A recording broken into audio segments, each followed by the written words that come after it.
Chapter 455. The news said that it's very troublesome. Do you want to meet her? Yan Xiaozhu asked.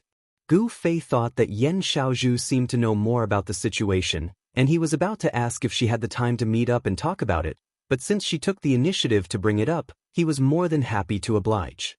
Since it was related to the government office, the two arranged to meet outside the government office's main entrance so that it would be easier to explain on the spot. This door was the main entrance to the government office's compound. There were two guards standing guard on both sides of the door. The compound did not stop players from entering and exiting as they pleased. The only place that required permission was the government office building in the compound. Gu Fei arrived at the entrance first. He looked around to make sure that Yan Xiaozhu was not there, so he stood in the middle of the door and waited quietly. Before he saw anyone, he heard someone's voice, but it did not come from Yan Xiaozhu herself. Gu Fei suddenly heard a light pitter-patter coming from the fog. Just as he was guessing what the sound was, he saw Yan Xiaozhu walking out of the fog while kicking a stone. The sound came from the stone rolling on the ground. Yan Xiaozhu continued her focus.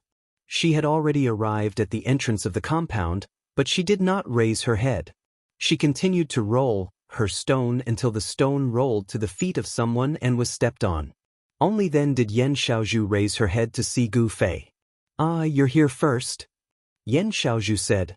Gu Fei nodded. "She's a talent," he thought to himself. This was the conclusion he came to from a professional point of view.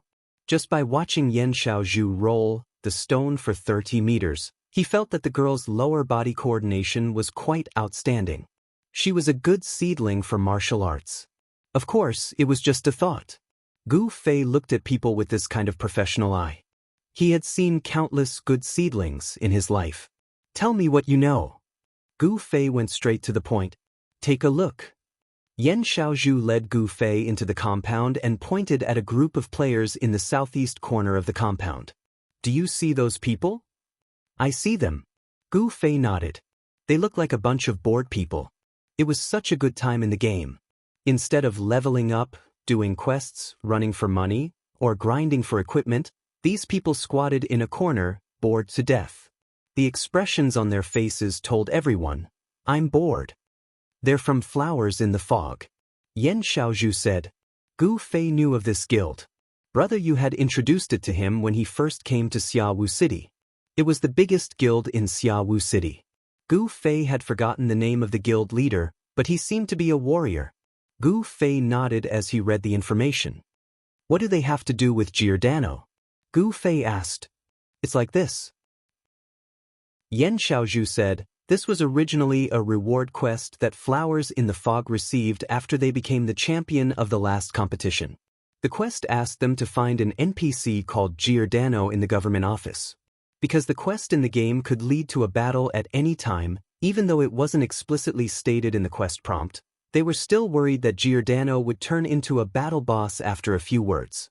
That's why they gathered a lot of people from the beginning and found quite a few high-level players in the city to help. I was just one of them," Yan Xiaozhu said. "Oh, what happened after that?"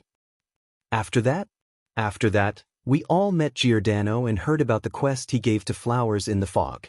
He said that the government office has been short on manpower recently and hoped that the Flowers in the Fog Guild could help out and take on some of their work. After throwing down those words, he left." Yan Xiaozhu said. "What kind of quest is that?" Gu Fei asked as he wondered if this had anything to do with his plan to assassinate Giordano. Because from what happened in Moonlit Night City, the parallel world was not simply a game. In some ways, it was also a world with progress. The incident between Gu Fei and the werewolves in Luminous Village was a good example.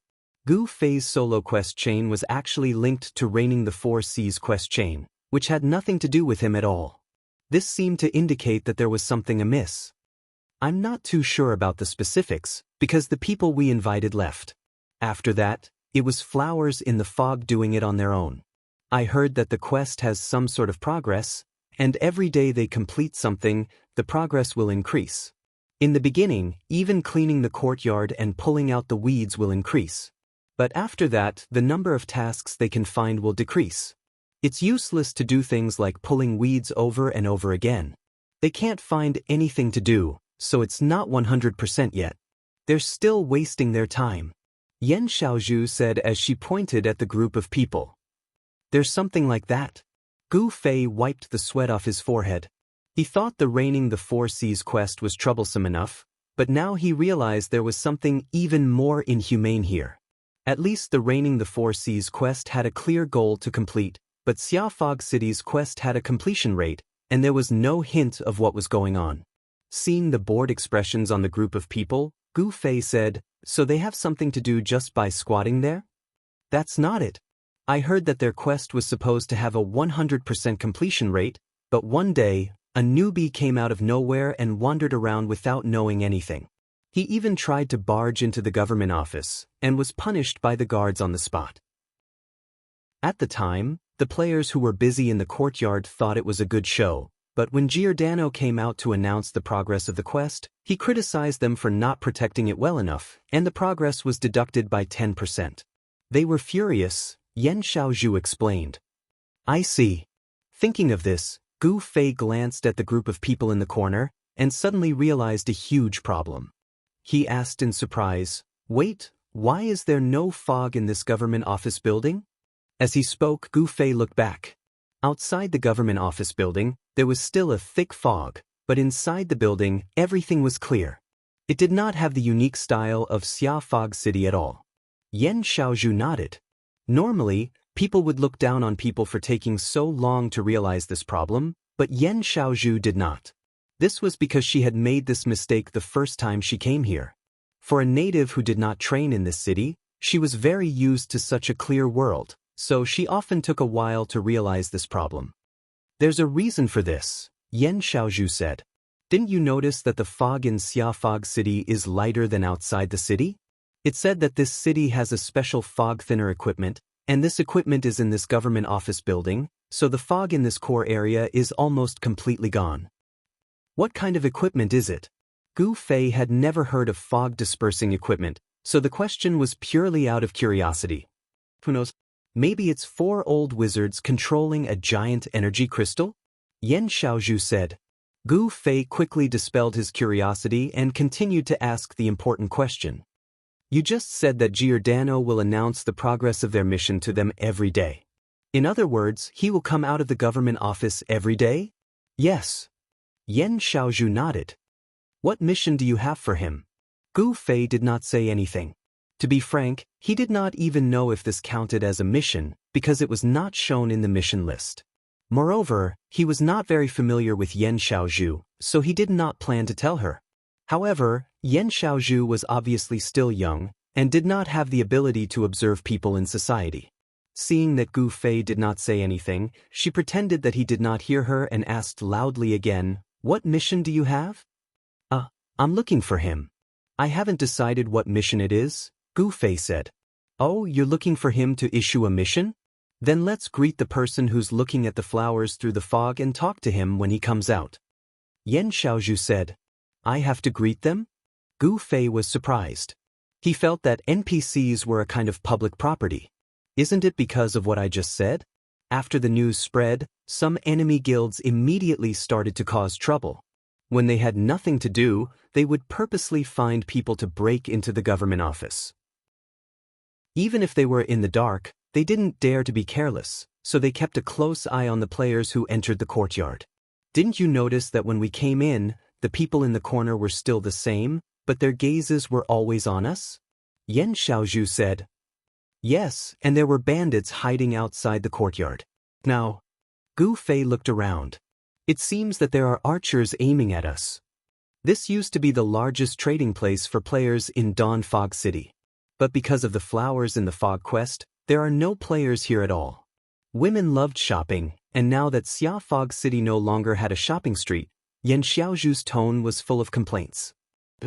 Gu Fei casually replied. He did not care about these things, but he realized that if he wanted to assassinate Giordano, there would be a lot of obstacles.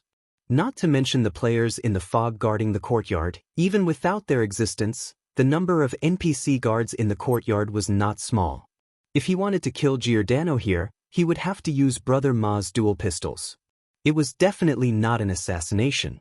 If it was just a player, Gu Fei would not be able to do so, but normal players did not know, so how could he not understand the strength of the system guards? In front of these guys, Gu Fei had to restrain himself. This matter still needed to be considered. Let's go. Gu Fei felt that he already understood a lot, so this trip was worth it. When will Giordano come out? I can help you find out. Yan Xiaozhu said. Thank you. Gu Fei said. When the two of them turned around and prepared to leave the courtyard, they saw a group of people walk out of the fog. Yan Xiaozhu immediately pouted. Look, that's the guild leader of the fog, 3 size of flowing maple. If you can directly greet him, that would be great. Huh? Yan Xiaozhu cried out in surprise. Isn't that brother drifting? Gu Fei also saw that the person walking into the courtyard with 3 size of flowing maple was the #1 mage in the parallel world, drifting. Of course, this was under the condition that Gu Fei did not consider himself a mage. Chapter 456. The two met at the entrance of the courtyard.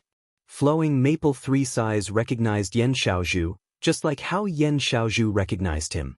One of them was Big Ten, while the other was Qi Xian. They were both celebrities, but they weren't exactly friends. The two of them nodded at each other.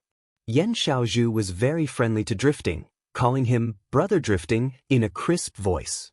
Drifting smiled at her, but he paid attention to Gu Fei. Why are you here? Just wandering around. As Gu Fei said this, he turned to greet the two who were forever drifting with him. Hi.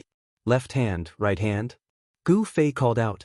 He was not confident that he could tell which was his left hand and which was his right hand. This is... 3 size of flowing maple was curious about Gu Fei, an unfamiliar face. Thus, Drifting introduced Gu Fei as the most famous player in the game. He was a legendary existence that was above the 5 roaches. When 3 size of maple heard this, they immediately felt embarrassed. They had long heard of Gu Fei. Gu Fei hurriedly replied politely, not daring to be impolite. In the end, Flowing Maple 3 size asked, Why are you two here?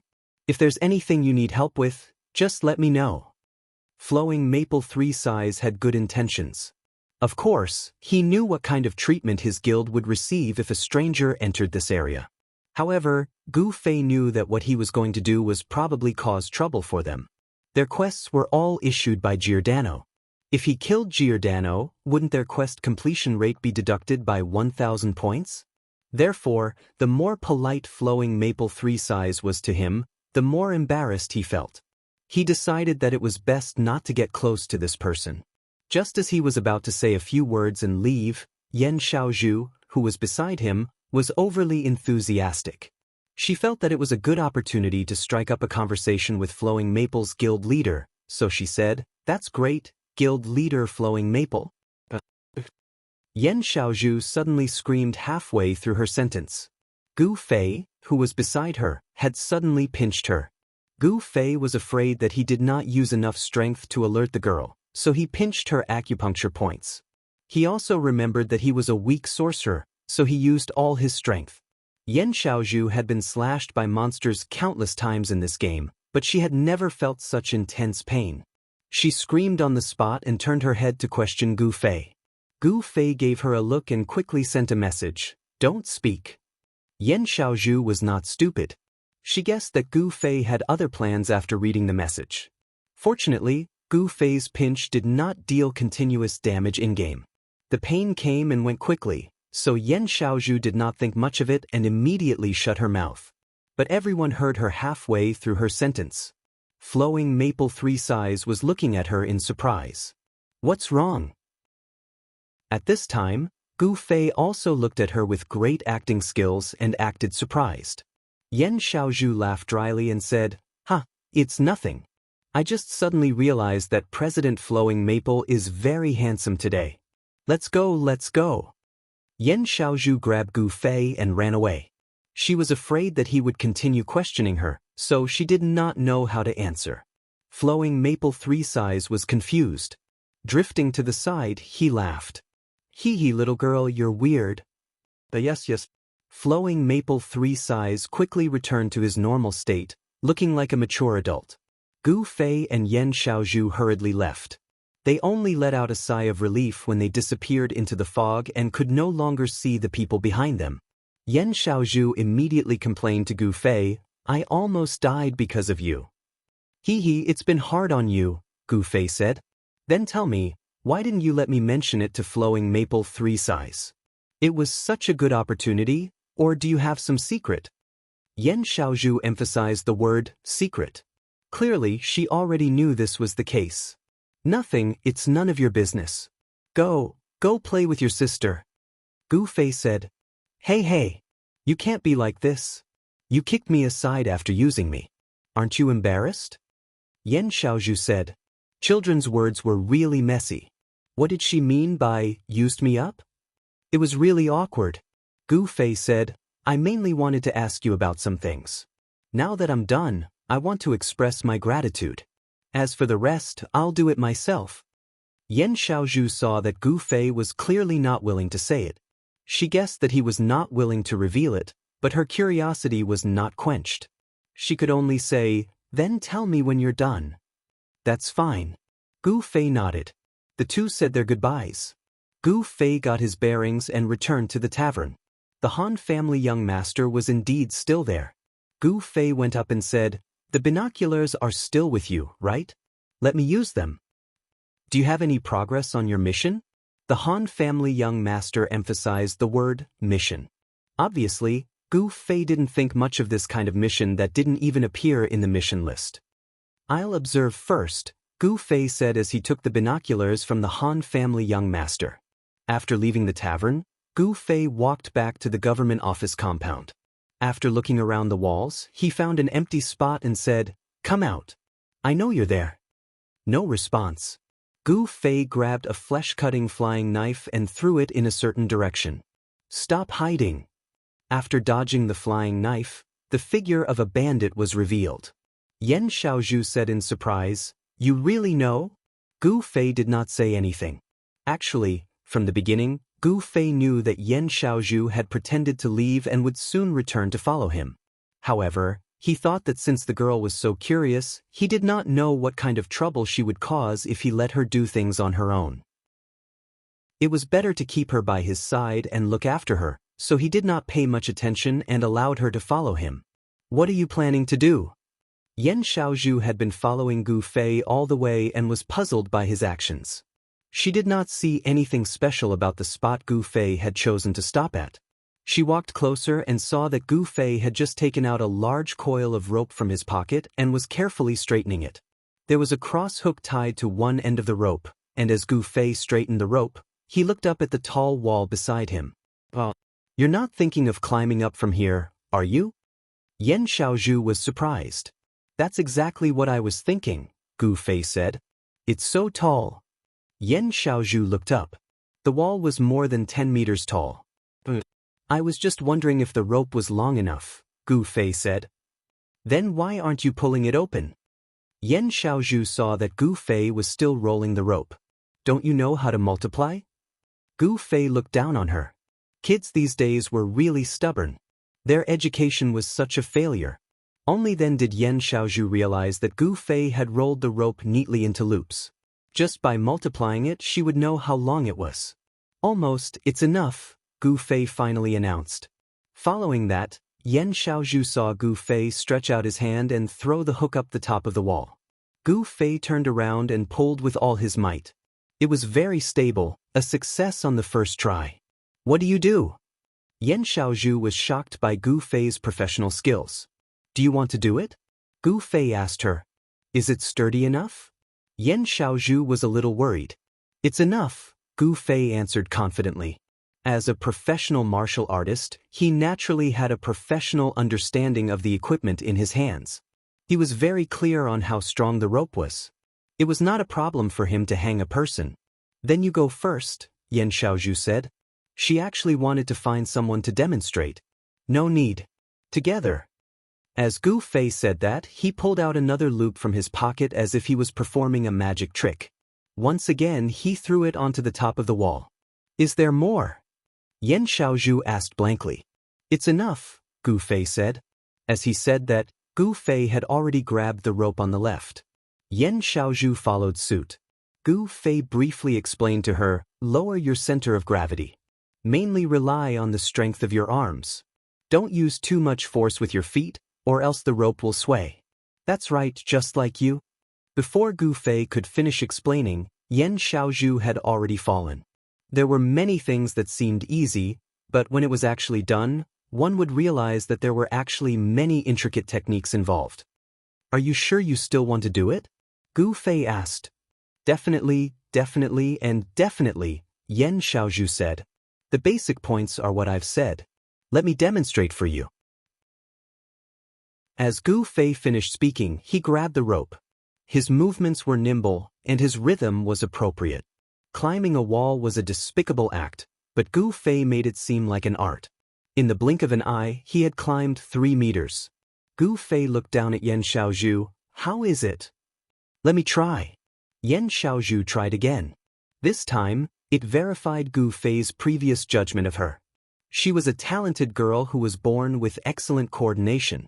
She quickly grasped the essentials. Although she was not as skilled and elegant as Gu Fei, she could still slowly climb up. What exactly do you do? Being so familiar with such a job, Yan Xiaozhu really suspected that Gu Fei was doing some kind of special job. I'm a teacher, Gu Fei said. Tisk. Yan Xiaozhu curled her lips. She did not know that Gu Fei was speaking the truth. She thought that because he was teaching on the spot, he claimed that he was a teacher. That's it. Stabilize your center of gravity and climb up steadily. Gu Fei continued to instruct. Actually, it's fine to sway. As long as you hold the rope firmly, you won't fall. In the game, this kind of thing. Thump, Gu Fei helplessly slid back to the ground along the rope. He looked at Yan Xiaozhu, who had fallen flat on her back. I know that you have more endurance in the game than in real life, but I'm not afraid that you won't be able to hold on. I'm afraid that the claw hook will fall off. Gu Fei sighed and picked up the claw hook that had fallen off. He threw it back onto the wall, pulled it tight, and handed it to Yan Xiaozhu. You know not to sway this time, right? I know. Yan Xiaozhu rubbed her butt, her eyes filled with tears. Then let's continue. Gu Fei climbed up the wall while looking at Yan Xiaozhu beside him. This time, the girl finally did not dare to be careless. She carefully followed Gu Fei's instructions step by step. However, she was a little too careful this time, and her speed of climbing up was very, very slow. Gu Fei looked up. At this speed, it was very likely that she would run out of strength at the last moment, even if it was in the game. However, Gu Fei did not dare to urge her. He knew that the girl was already afraid of falling. The more he urged her, the more nervous she would be, and the worse it would be for her to continue. He could only hope that she would climb more smoothly and gradually pick up speed. In the end, Yan Xiaozhu was careful to the end. Finally, after climbing more than 10 meters, when she was about 4 to 5 meters away from the top, she turned her head and looked at Gu Fei timidly. I don't think I can climb anymore. Gu Fei, who had been accompanying her and advancing side by side, nodded. Me too. Then what do we do? Yan Xiaozhu asked. Gu Fei sighed and emptied his hand to point upwards. Yan Xiaozhu did not know what he meant. As she looked in that direction, she heard Gu Fei say, Teleportation move. Chapter 457. Gu Fei used teleportation to float up the wall. The wall was thick and wide. Gu Fei stood steadily on it. Looking around, there was a thick fog behind him, and in front of him was a bright courtyard. Gu Fei hurriedly lowered himself. He did not want to be discovered so quickly. Then he heard Yan Xiaozhu, who was still hanging in the air, roar, Hurry and pull me up. I'm a sorcerer. I don't have the strength. Gu Fei sighed. I have the strength to pull someone up. I'm not heavy. Yan Xiaozhu gritted her teeth. She was probably the first person to use all her stamina in the game. Currently, she was suspended in midair, unable to move up or down. She was unwilling to slide down, and listening to the carefree tone of the fellow who had used teleportation to float up, Yan Xiaozhu really wanted to pounce on him and bite him. Why bite? Did Yan Xiaozhu have any other strength other than talking? I'll try. Don't struggle, Gu Fei said, his hands already gripping the rope. Actually, Gu Fei knew what he was doing. Although he was weak as a sorcerer, he still had the strength to pull the girl. The reason he had used teleportation to float up the last 5 meters was to conserve his stamina and pull the girl. Gu Fei did not have the mentality of letting someone hang in the air and watch them make a fool of themselves. Only the Han family young master would do such a despicable thing. Then he exerted strength with both hands and pulled Yan Xiaozhu up. After the girl came up, she immediately lay flat on the wall, panting heavily. It wasn't easy to feel so tired in the game. Gu Fei was not much better than her. His stamina was also in the single digits. He was not as unsightly as Yan Xiaozhu, who was sprawled on the ground. He simply sat quietly to the side, but his heavy breathing revealed that he was very tired. Yan Xiaozhu finally recovered after panting for a while. She turned to look at Gu Fei and saw that he was carefully putting away the 2 sets of hooks. Yan Xiaozhu was curious about this and asked, "Where did you get this?" "I made it myself," Gu Fei said. "Made it yourself? How do I do it?" Yan Xiaozhu asked. Gu Fei glanced at her, then raised the hook in front of her and said, "Find this thing, then find this long rope and tie it together. In theory, the stronger the rope, the better, and the heavier the hook, the better." "I'll get one too when I get back," Yan Xiaozhu said. "Why are you doing this?" "Play." Yan Xiaozhu's answer was not very meaningful. Gu Fei ignored her. After putting away the 2 sets of hooks, he took out a pen from his pocket and a notebook. He flipped it open and placed it on his lap. His left hand searched his pocket for a long time before he took out a pair of binoculars. After looking at the time, he began to observe. What are you doing?" Yan Xiaozhu could not understand Gu Fei's actions, nor could she understand why he had so many strange items. "Let me take a look at the NPC activity patterns here," Gu Fei said. "NPC activity patterns?" Yan Xiaozhu looked down in confusion. She did not need binoculars to see the areas that were relatively close. There were only 2 types of NPCs in the government compound: the guards who stood still and the guards who walked back and forth. "You said that Giordano would come out one day to tell them about the progress of the quest. Does this one day refer to a day in real life or a day in the game?" Gu Fei asked. These were naturally 2 completely different concepts. A day in real life was 24 hours. In the game, if one day was counted as black and white, it would be 6 hours. "I'm not too sure," Yan Xiaozhu said.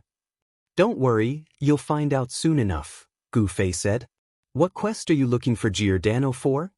Yan Xiaozhu felt that something was wrong. "Assassinate him," Gu Fei said. Yan Xiaozhu's mouth fell open. After a while, she asked, "Where did you accept this quest? What's the reward?" When accepting normal quests in the game, players would be told what the reward was in advance to give the players some room to choose. For example, a thief would obviously not accept a quest that rewarded a staff. Gu Fei did not say anything. He took out Andrew Su's diary and threw it to Yan Xiaozhu. Andrew Su's diary. Yan Xiaozhu read the item. "What is this?" "Who's Andrew Su?" "It's the boss that's been on the headlines for the past 2 days, Gu Fei said. "Misty Assassin!" Yan Xiaozhu cried out. The Misty Assassin had been on the headlines for the past 2 days. As players of Xiaowu City, they naturally paid more attention to it because it happened right beside them. 2 of Yan Xiaozhu's friends were victims of the Misty Shadow Assassin's rampage yesterday. According to their descriptions, they didn't even see the shadow of the assassin. They only felt a gust of wind blow past them, and then they died. Of course, this was an exaggeration, but it also showed how terrifying the Misty Assassin was. So even after the game officials announced that it was a bug, there were still quite a few people who were concerned about the Misty Assassin's fate. Unfortunately, the game officials did not give an explanation. Everyone guessed that the system must have discovered the bug and killed the boss. The wind of guessing had just begun, but Yan Xiaozhu had already seen the boss's item. This made her feel quite surprised. At the same time, she couldn't doubt it because she had already flipped to the first page and saw the Misty Assassin's self-introduction. Of course, this could only be the work of the system. How could a player be so bored as to write something like this to tease everyone? "This thing, where did you get it?"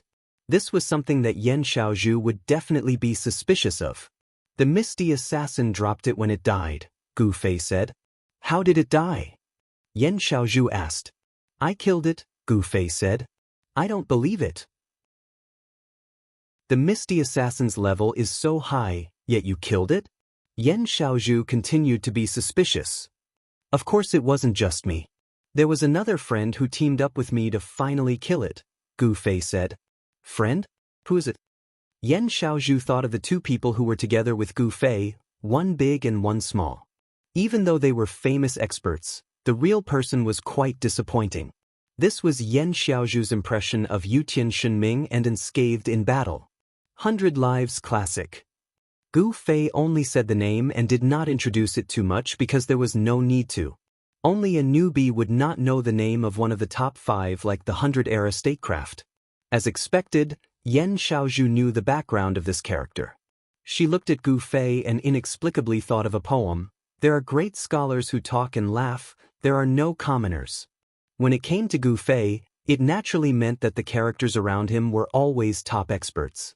From those two, to drifting, to 100 Lives Classic, and then to the character that he chased after. Jianan, you had lost another level yesterday. No one knew which busybody had dug up this news. He was no longer one of the 5 roaches, and he was far from being one of the top 10 idol players. Jianan, you did not know whether to laugh or cry. In any case, the news of him losing another level was spread all over the game. When Strange Pupil and Yan Xiaozhu heard the news, they were sure that it was Gu Fei who did it. Yan Xiaozhu already knew enough about the origin of the diary. She asked, Then why are you showing me this? Look at this. Gu Fei reached out and flipped through the diary. He flipped to the part where Misty Shadow Assassin recalled his 187th quest, which was related to Giordano. Yan Xiaozhu realized. You received the quest from here. What's the reward? Yan Xiaozhu asked. For players, the final goal of a quest was the reward. That was the motivation for them to complete the quest. Gu Fei, on the other hand, was different. The reason he came to do this was because he was interested in the quest itself. What? No reward? It's not shown in the quest list?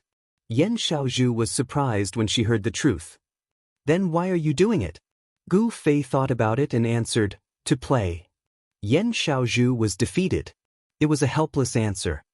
So now you... Yan Xiaozhu began to understand Gu Fei's current actions. You want to understand the actions of the NPCs below and find a chance to kill Giordano? Gu Fei nodded. The actions of the NPCs are all step-by-step. There's a pattern to it. It's very simple. That's true, but even if you find a way to kill him, you can't make any mistakes. Even a second of error will lead to failure. Yan Xiaozhu said. Gu Fei was shocked when he heard this. He had heard something similar before. It was from Andrew Su's diary. There was a passage that he once lamented. A single second of misremembering could be fatal to an assassin. These words were very similar to his current situation. Could it be that there were still some hints hidden in the diary about his mission? Is it really that clever? Gu Fei muttered in his heart. He had just read the diary not long ago, and it was still fresh in his memory. Other than this sentence, Gu Fei could not think of any other hints. Could it be at the back? Gu Fei thought. There was still some content at the back of the diary that Gu Fei had not read yet. I should finish the task at hand first. Gu Fei retracted his thoughts and continued his observation. In the courtyard below the wall, he carefully memorized the position of every NPC guard and the movement range and speed of each patrol team.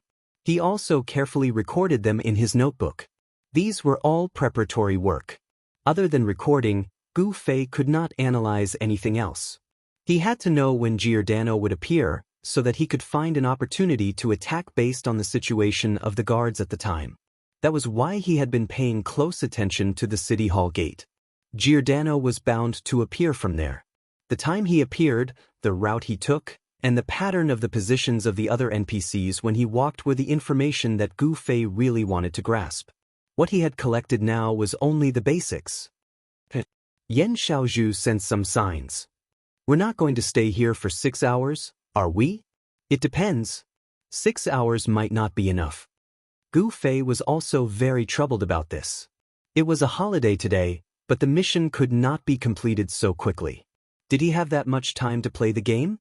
Butterfly knot. The high wall under your feet, the fog behind you, the prey in front of you, the girl beside you. Has anyone thought about Gu Fei's life? Chapter 458. Time ticked by, and in the blink of an eye, the two of them had been squatting on the wall for an hour. However, this did not affect Gu Fei's focus at all. He continued to hold the binoculars in one hand and a pen in the other, carefully recording in his notebook. Yan Xiaozhu, on the other hand, was bored and could only rely on the diary to pass the time. However, she was clearly an extremely normal player, and this kind of thing was meaningless to her.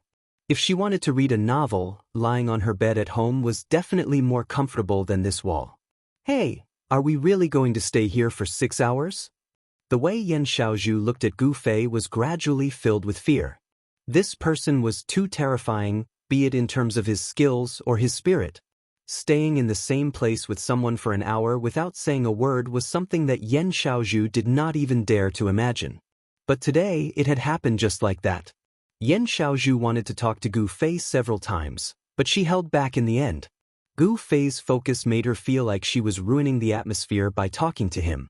However, an hour had passed, and Yan Xiaozhu could not stand it anymore. If she did not destroy it, she felt like she would go crazy. I said 6 hours might not be enough. Gu Fei did not even look at her, only focusing on the NPCs in the yard. The fixed NPCs were easier to deal with. The main ones were the ones that moved, and there were a few that Gu Fei could not figure out their patterns. After all, the yard was very big, and the field of vision through the binoculars was limited, so he could not grasp everything so quickly. Then do I have to stay here for so long? Yan Xiaozhu asked. Gu Fei finally looked at her. No one asked you to come. You came here on your own. Yan Xiaozhu was speechless. She was very regretful. Curiosity could really kill, but how could she have known that she would encounter such a boring thing and boring person? So boring. Yan Xiaozhu wanted to stand up and stretch, but she was stopped by Gu Fei halfway. Don't move, squat down. Yan Xiaozhu was in tears. She could not even stretch. You can go first. Gu Fei took out a rope and gave it to Yan Xiaozhu. Hang it and slide down. Yan Xiaozhu did not take it. It was not that she did not want to go first, but she was still very curious. She really wanted to see what this strange person, Gu Fei, would do. Not daring to stand up straight, Yan Xiaozhu practically crawled to Gu Fei's side. She tilted her head to look at the things he had recorded in his notebook and suddenly said, NPCs do have a fixed pattern to follow, but what about the players who are blinded by the fog? They also keep people in the yard for 24 hours, and the players don't have such a fixed pattern. Rather than being bored, why not throw yourself into it? Yan Xiaozhu thought, and finally gave a more practical suggestion. Isn't it? Yan Xiaozhu said. Of Yan Yi of. Has Giordano appeared? Yan Xiaozhu asked. Yan Chen of Yan. Gu Fei looked down at the sky. It was almost dusk in the game, and the sky was starting to darken. Although it wouldn't be pitch black in the end, it would still affect his vision. Of Yan of Ocean it. Actually, I might be able to find out when Giordano appears, Yan Xiaozhu said. There's no need for that. We'll see him eventually, Gu Fei said. He did not want to attract unnecessary suspicion for something that could be done right under his nose. Hey, he's out. That seems to be him. Speak of the devil. Just as they were discussing Giordano, they saw a person walk out of the heavily guarded door of the city hall. I see him, Gu Fei said. The spot he chose was a place where he did not need binoculars to observe the entrance of the city hall. When he was observing and recording the other NPCs, he did not let his guard down. He saw this person as soon as he walked out of the building. Did he even need Yan Xiaozhu to remind him? Is this Giordano? Gu Fei did not know his identity. I think so. Yan Xiaozhu was not too sure. At the time, she was just in the crowd and glanced at the NPC. Gu Fei fixed his binoculars on the suspected Giordano. If this was his assassination target, he would at least recognize what he looked like. The man walked out of the city hall and slowly walked down the stairs. The players who seemed to be idling around in a daze were stirred. It seemed that this suspicion could be confirmed. Gu Fei thought as he memorized Giordano's appearance. A handsome and mature male NPC with a short beard. He had a long sword at his waist and his left hand gripped the hilt. His steps were slow but powerful. Gu Fei was a little worried. If the players took the initiative to ask Giordano about the progress of the quest, would Giordano return to the city hall after completing the quest? Gu Fei sincerely hoped that Giordano would have the strength of character of an NPC. He would do things according to procedure and not be so influenced by the actions of the players. The development of the situation was more in line with Gu Fei's expectations. When Giordano appeared, the players in the fog also moved, but no one stepped forward. Everyone's eyes followed Giordano, watching as he began to wander around the courtyard step by step. Gu Fei's eyes followed him, and his hands did not stop, quickly recording. The actions of all the NPCs in the courtyard changed because of Giordano's appearance. Gu Fei groaned inwardly. This meant that the previous recording was likely to be in vain because Giordano's presence and absence were completely different situations. He needed to re-record the situation when Giordano appeared, and that would take more time. The players did not affect Giordano's actions, and that was the only good news. Gu Fei's eyes swept across the courtyard, and he discovered that there were a few people in the fog walking towards a certain place in the courtyard. Gu Fei had an idea, and he used his binoculars to look at these people. He saw that it was the guild leader, 3 Sighs of Maple, and the others. Drifting was also among them. This guy, why does he have to join a group to fool around with? Gu Fei thought about Drifting joining the Black Hand mercenary group in Cloud City. For someone of his level, he naturally could join any guild or mercenary group he wanted, and a bunch of people would fight to join him. This guy was the king of job hopping. Gu Fei. The location where 3 Sighs of Maple and the others went was just as Gu Fei expected. It was a place that Giordano had passed by. During Giordano's stroll, he had stopped twice to interact with other NPCs. This was the 3rd time he stopped to interact with the players, and it was probably to announce the current progress of the quest. After this, the attention of the players faded, and Giordano continued. He stopped for the 4th time, and it was still an interaction with NPCs. After this, Giordano turned around and directly returned to the city hall. Will there be a chance to attack? Yan Xiaozhu saw everything clearly. Giordano walked around in a circle under everyone's gaze, so there was no chance to assassinate him. It's too early to say that there's no chance, Gu Fei said. From a rough observation, Giordano's route didn't have any obvious places to hide, and it seemed impossible to assassinate him without anyone noticing. Maybe it wasn't impossible. It was just that he hadn't found it yet. Gu Fei thought like this, and he made up his mind to observe again. In the end, he began to put the items back into his pocket. Yan Xiaozhu was pleasantly surprised. You're leaving? I'll observe him the next time he appears. There's no point in observing him now, Gu Fei said. After saying this, he took out a flying hook and hooked it on the wall. Slide.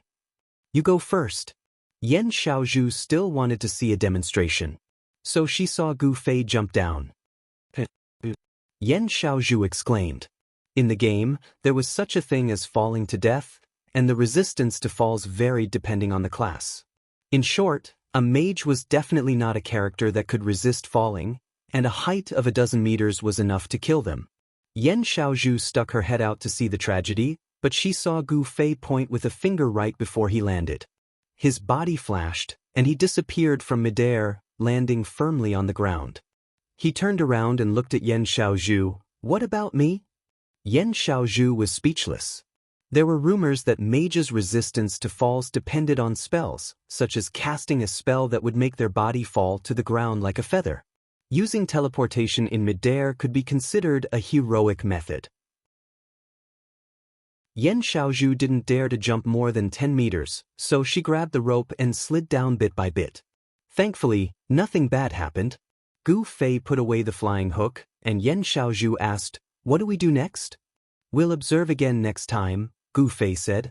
"Like today?" Yan Xiaozhu asked. "Yes." Gu Fei said. "Maybe there are other ways," Yan Xiaozhu said. But we still need to collect information, Gu Fei said. What do you need me to find out for you? Yan Xiaozhu asked. Nothing at the moment. I'll let you know if I think of anything, Gu Fei said. Maybe we should ask my sister for help. She knows a lot more than I do, Yan Xiaozhu said. Gu Fei thought back to Strange Eye's analysis of him. She was clearly a clear-headed girl. Compared to Yan Xiaozhu, who was an immigrant, she should have a better understanding of Xia Fog City. Perhaps she could really be of help. If there's anything, I'll look for you sisters again, Gu Fei said. The two then said their goodbyes. Gu Fei thought about Giordano's actions, hoping to find some clues. At this time, Brother Yu suddenly sent him a message. I found something. What is it? Gu Fei replied. There are oak forests around many major cities, but from the diary he passed by Waterside City before he arrived at Sheyu City. So there is only one major city, Brother Yu said. Is it Shady Forest City? Gu Fei asked. How do you know? Brother Yu was shocked. Because there are a lot of trees there, Gu Fei said. Your way of guessing is too crude, you know.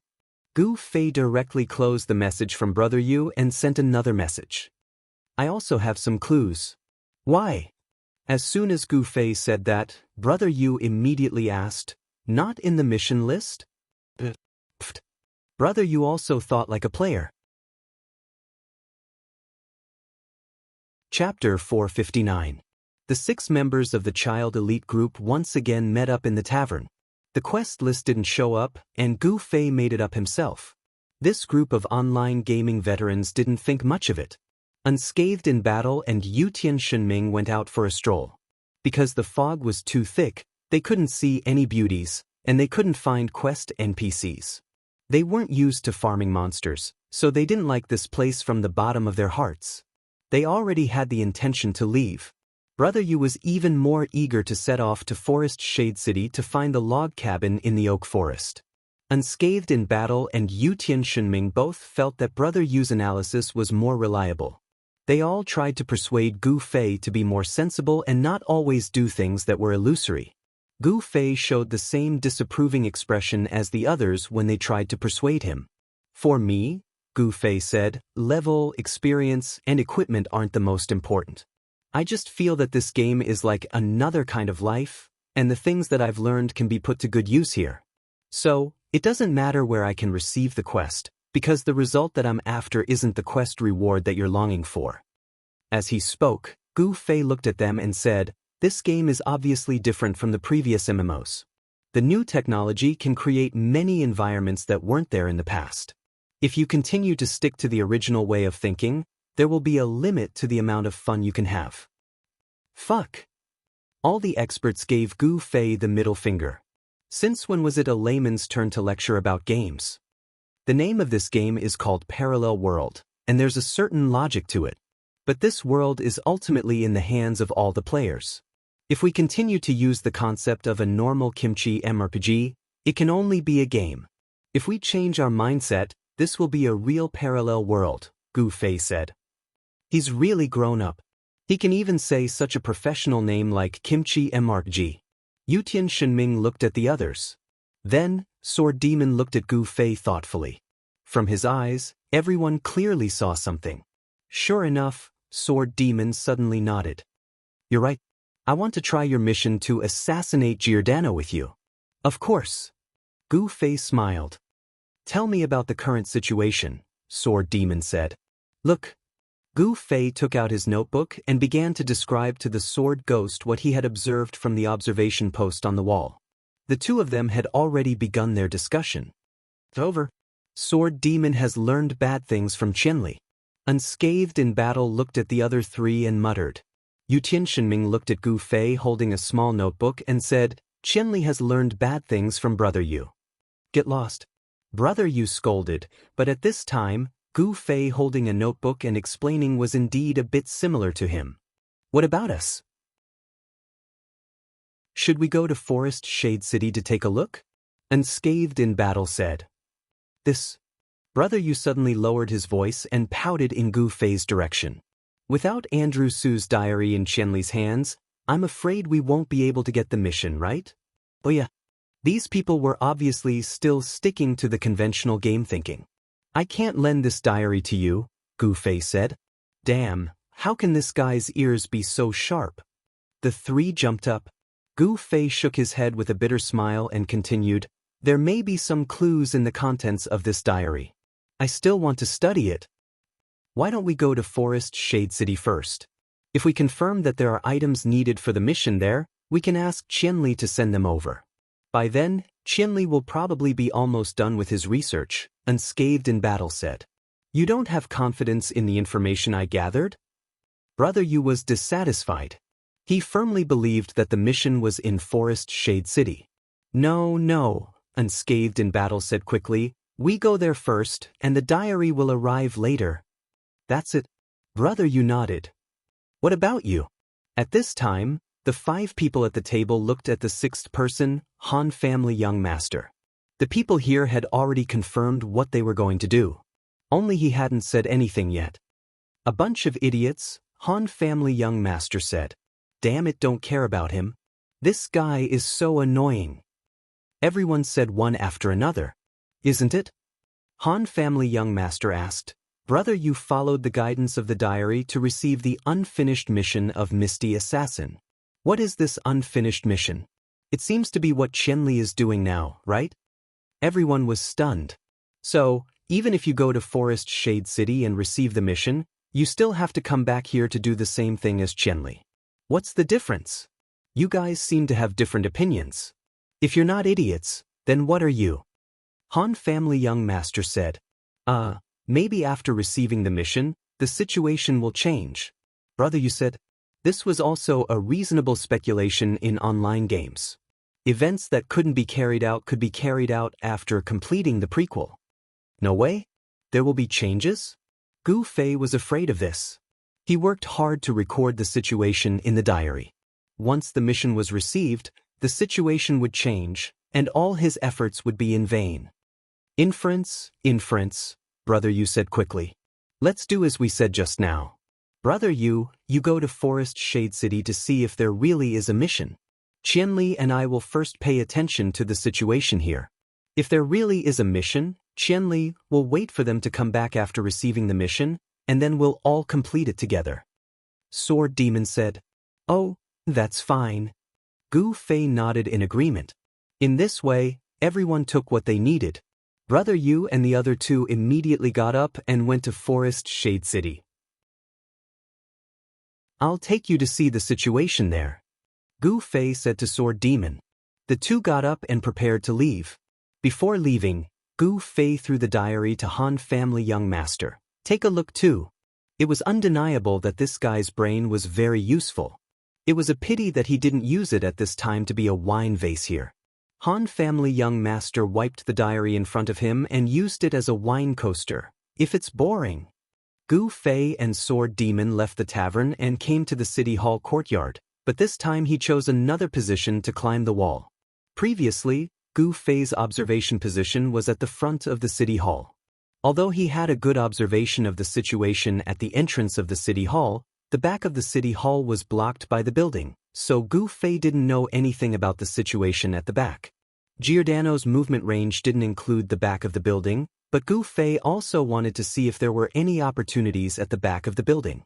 If he couldn't kill in the courtyard, maybe there was a way to sneak into the building. There was no need to think about the direction of the main entrance. There might be some opportunities at the back.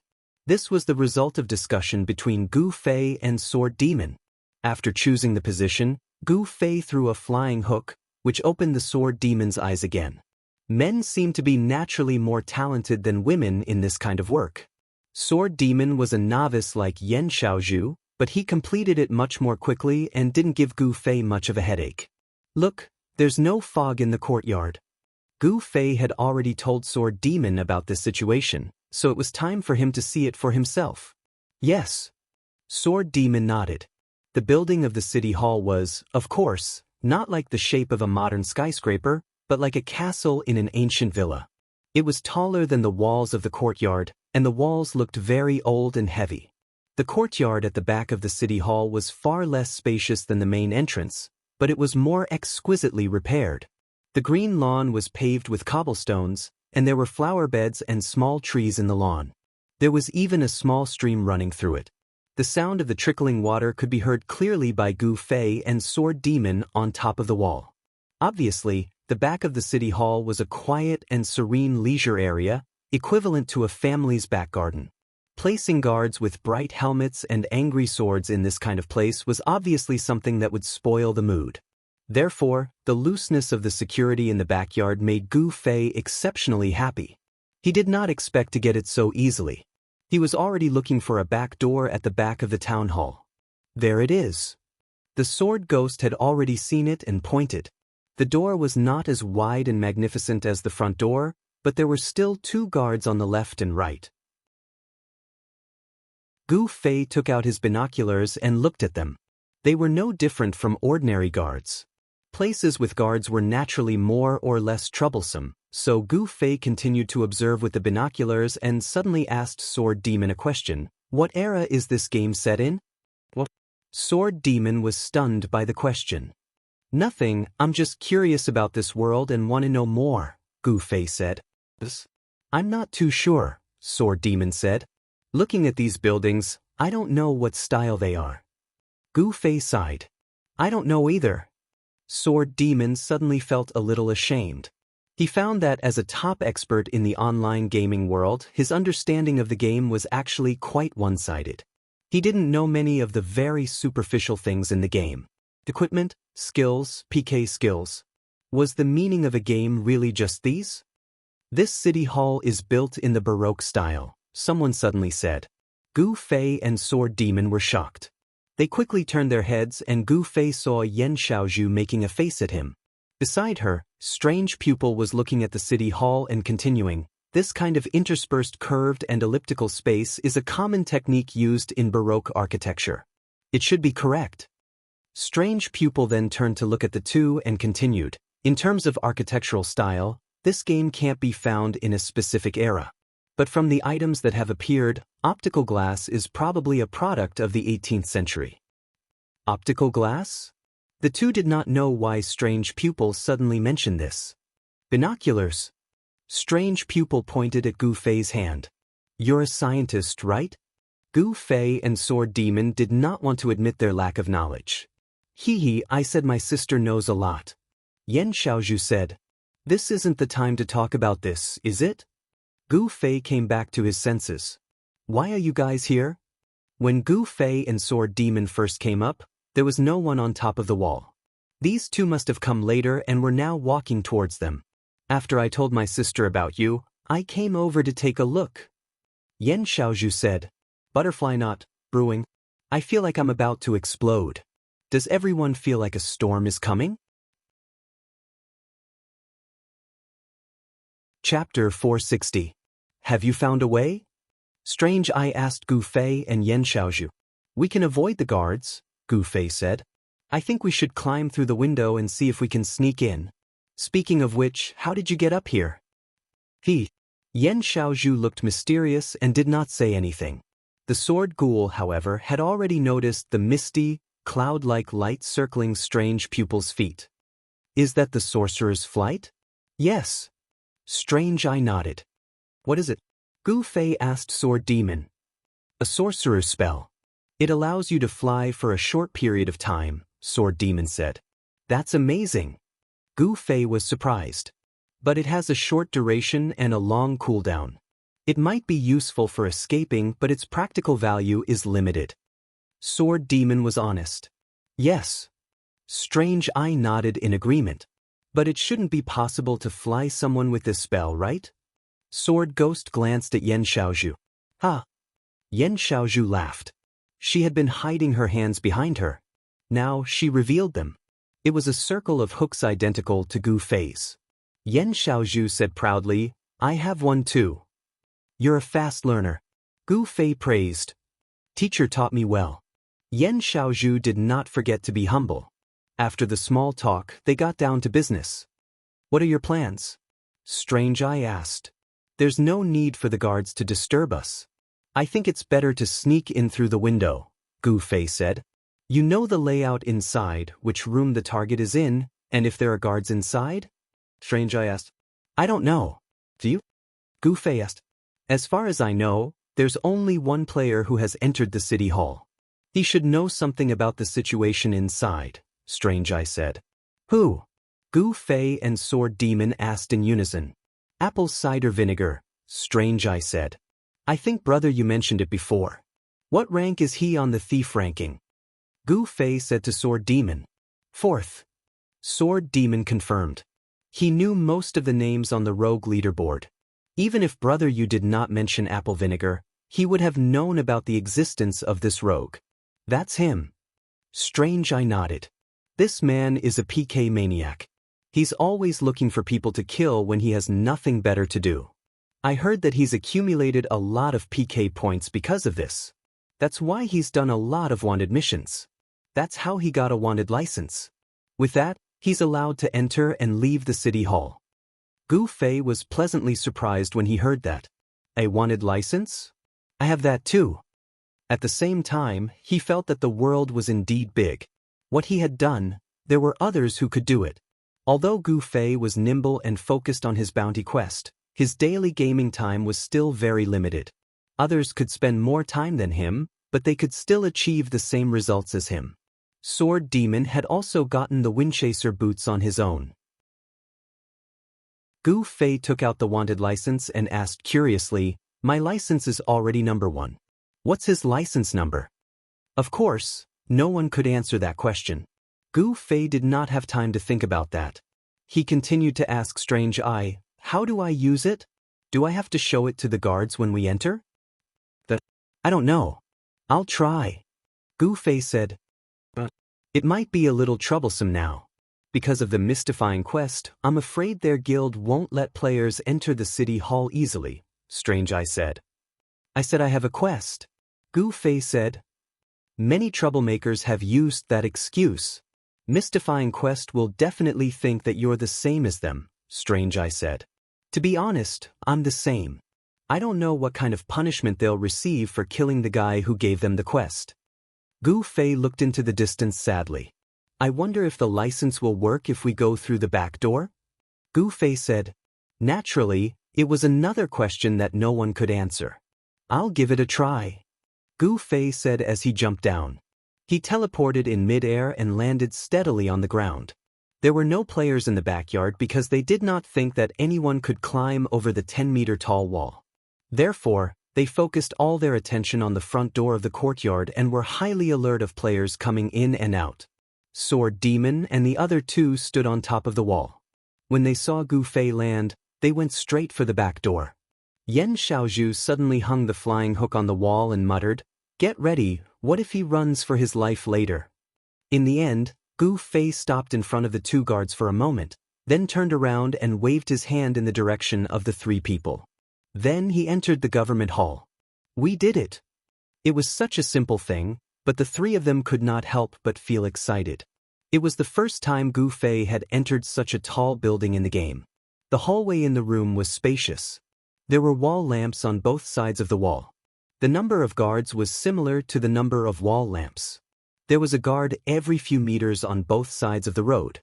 They turned a blind eye to Gu Fei's entry. Clearly, it was the effect of the wanted license. Gu Fei walked boldly to a guard and asked, "Where is Giordano?"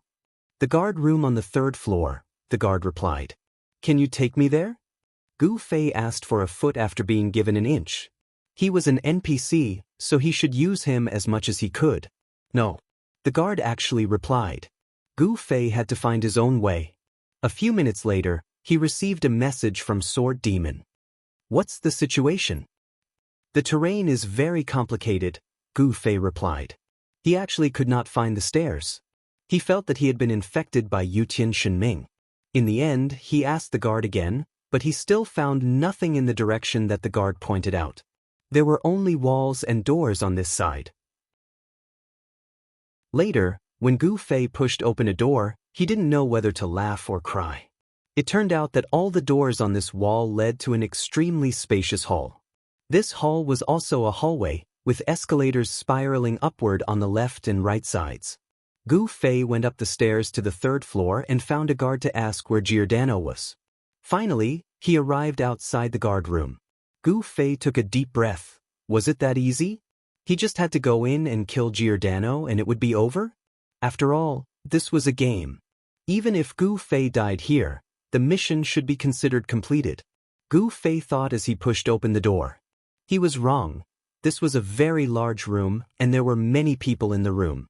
Giordano was dressed differently from the ordinary guards, and he stood among them. He was right in front of Gu Fei, but Gu Fei didn't dare to make a move.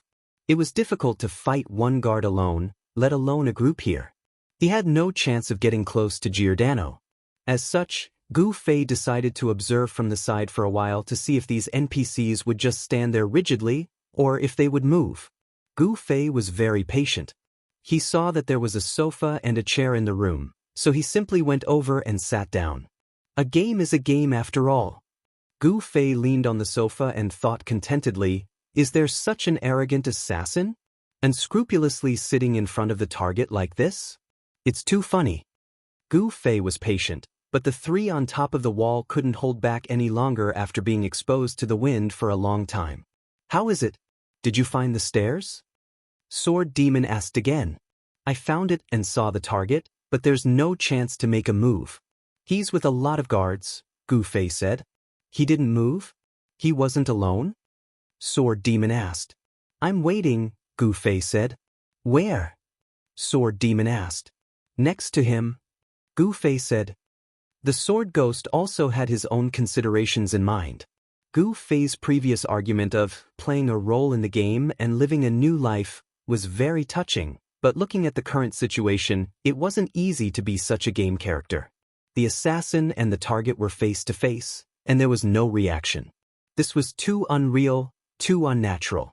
Even in the game, such an exaggerated scene shouldn't happen. Sword Demon believed that the reason was because Gu Fei didn't receive any mission at all. So, for Giordano, he wasn't an assassin, but an ordinary player with access to the city hall. After all, the game still had to follow the rules of the game. Sword Demon was a little disappointed. He was really looking forward to the feeling of a real second world that Gu Fei had expressed. Gu Fei sat in the room for a moment. Thinking that there were still 3 people waiting for him on the wall outside, he felt a little apologetic, so he sent a message to the 3. I don't know how long I have to wait. Why don't you leave first? No hurry, the 3 replied. Gu Fei thought about it and suddenly came up with another idea. He suddenly got up, walked around the room, and reached out to push open a side door next to the hall. This room was empty, and there was some junk piled up. It seemed to be a storage room. Gu Fei stood at the door and suddenly turned around and shouted, Giordano! Giordano turned his head and Gu Fei slowly retreated into the room. In his heart he said, Come, come, come.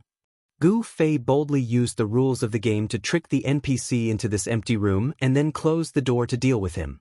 In the end, Giordano looked at him but didn't move. He just shouted, Oh, you're here. This time it's this guy. Come and arrest him. What? Gu Fei was puzzled. Giordano stood still, but after shouting this to Gu Fei, he reached out his hand. Gu Fei walked forward in a daze. Giordano was holding a stack of paper in his hand. This is his information, Giordano said. Gu Fei reached out and took it. The system prompt immediately sounded, Daily Wanted Quest Received. Daily quests were different from ordinary quests. They refreshed repeatedly, but each person was limited to 1 per day, and the total number of quests was limited. It was first come, first served. In addition to daily quests, there were weekly and monthly quests. The higher the level, the more generous the reward. Daily quests were mainly experience and money, but they were much more generous than ordinary quests. In some of the daily quests that had been controlled by players, every time it refreshed, it would be crowded, and there were countless disputes over it. In the end, these quests were generally monopolized by the powerful guilds, and it was also an important game resource that the guilds fought over. Gu Fei had never done a daily quest and had never thought about it. But today, he inexplicably received one. Butterfly knot. I heard that everyone likes to look at quests, so let's interweave some more quests to play with. Chapter 461. Gu Fei, who had received the documents, was less than a meter away from Giordano. He drew his sword and attacked. He was within Gu Fei's attack range. If Gu Fei was sure that he could kill Giordano in one hit, he would definitely make a move. But that was obviously not possible. As the leader of the guards, Gu Fei believed that he had extraordinary strength. Even if he was at the level of a guard, Gu Fei would not be able to defeat him in a one-on-one fight. Kill him in one hit? That was an unrealistic thought. Therefore, Gu Fei did not act rashly in the end. He took back the documents and watched as Giordano chatted happily with the group of guards again. Gu Fei looked at the information in his hand. Fuck! What a coincidence! Gu Fei cried out involuntarily. The target that the information pointed to was the person that Strange Pupil and the others had mentioned, Apple Vinegar, the PvP maniac from Xia Fog City. Gu Fei flipped through the 17 pages in his hand. It recorded Apple Vinegar's level, class, and past crimes. In other words, it was a PvP record. It seemed that the daily bounty would be calculated based on a player's past PvP points. It was only natural that Apple Vinegar, the number 1 PvP maniac in Xia Fog City, would be chosen for the daily bounty. Don't tell me that jail time is also calculated? Is this guy going to be imprisoned for life? Gu Fei sighed. A person with 17 pages of PvP records, his hands were stained with the blood of players. It was not too much to say that he would be sentenced to life imprisonment. At the same time, Gu Fei thought about himself. He did not know if he would become a daily bounty target. But when he saw Apple Vinegar's total record, Gu Fei realized that he was actually insignificant. He had become the champion of PvP points a few times, but in terms of cumulative PvP points, he was no match for Apple Vinegar. Apple Vinegar had 1642 PvP points. This meant that he had exploited the levels of 1642 players. From the start of the open beta until now, this guy had killed more than 10 people a day on average. Gu Fei felt ashamed. This guy was a PK maniac. Those guys in the elite group actually said that he was the same. They really hadn't seen the world. Sighing, Gu Fei really wanted to meet this guy. Flipping through the mission interface, he saw that the words Xia Wu City's Daily Wanted Mission had appeared in the mission interface. However, it was only a title, because the contents were all in Gu Fei's hands. This startled Gu Fei. This was because ordinary wanted missions would show the number and coordinates of the wanted target in the mission list, but this daily mission did not show it at all. How was he supposed to find this person? Looking for someone again? I just played this game with Jian Nanyu. Why am I always stuck in this kind of trouble? At this time, another message came. It was from the 3 men on the wall again, asking about Gu Fei's situation. I didn't kill him, but he gave me a mission. Gu Fei didn't know whether to laugh or cry. What mission? Daily wanted mission, so I came out. Let's talk when we meet. Gu Fei replied, then glanced at Giordano reluctantly, thinking that since he could come and go as he pleased in this place, it would be the same if he had the time to come back and see if there was a chance. With this thought in mind, Gu Fei left the guard room and exited through the back door. He followed the rope that Yan Xiaozhu had set up and climbed back to the top of the wall. Take a look. Gu Fei showed the information in his hand to the 3 of them. Apple cider vinegar. Strange Pupil muttered. 1642. Sword Demon was shocked. It was not difficult to do something once in a while, but it was difficult to do it day after day. 1642 PKs. This person was a PK maniac through and through. What do you know about this person? Gu Fei asked Strange Pupil. I fought him once when I was level 30, Strange Pupil said. And the result? Gu Fei asked. I died. Strange Pupil was regretful, but he was calm. His skills were too good, I was no match for him. Even if I fight him again, it would be the same. Did he look for you again? Sword Demon asked. He felt that a PK maniac like Strange Pupil would be more than happy to find a high-level player like him. I don't know, but I haven't seen him again, Strange Pupil said. It was not easy to run into each other in such a large environment, or else it would not be so hard to find someone. There are still people being attacked by him every day. Of course, he doesn't succeed every time, or else his PK record would be much higher, Strange Pupil said. But at least he hasn't died, right? Sword Demon said. Yes, he always manages to escape when things go south, Strange Pupil said. Interesting. Gu Fei clenched his fists. So are you going to look for apple cider vinegar or continue with your assassination mission? Sword Demon asked. Let's do it together. Since this guy has a wanted license like me, then he probably knows about this daily wanted mission as well. It's very likely that he also comes to do it every day. So I'll stay with Giordano and observe his situation while waiting for this guy to accept the mission. I'll complete my mission at the same time. It's killing two birds with one stone. In fact, Gu Fei had already thought it through. He had purposely come out to inform the three of them in person and persuade them to leave first, because it seemed like they couldn't do anything about what was going to happen next. As expected, the three of them could not enter the building and naturally could not do what Gu Fei wanted to do, so they could only leave regretfully. Do you want me to leave the rope here? Yan Xiaozhu asked. No need, I know what I'm doing. Gu Fei smiled. Sigh. Sword Demon sighed. He thought he had found something interesting to do, but in the end, he had nothing to do after climbing a wall. Gu Fei understood his sigh and could only help him divert his attention. The Encyclopedic Classics is probably going to come online soon. I'll inform him then, and you can make a deal with him. But this was good news for Sword Demon, but he could not help but feel melancholy when he thought of the debt he would have to pay for this.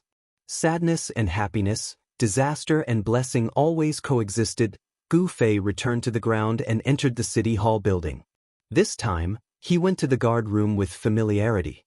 The scene inside was no different from when he left. Giordano! Gu Fei yelled. He wanted to see if he could lure him over.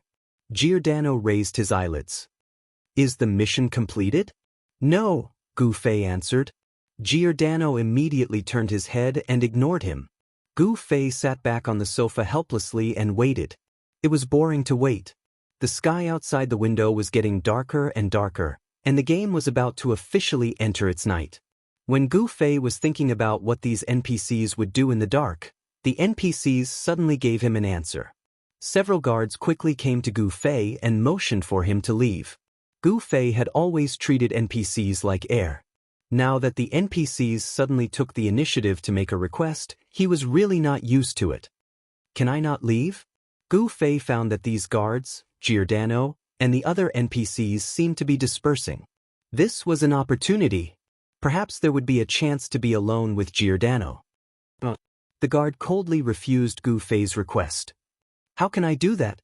Of course, it was impossible to move the NPCs with emotions. Gu Fei only wanted to understand their rules. You don't have enough authority, the guard replied. What authority do I need? Gu Fei asked. The guard did not answer. At this time, a message appeared in the system channel. Night has fallen. Please leave the city hall, or you will be treated as an intruder.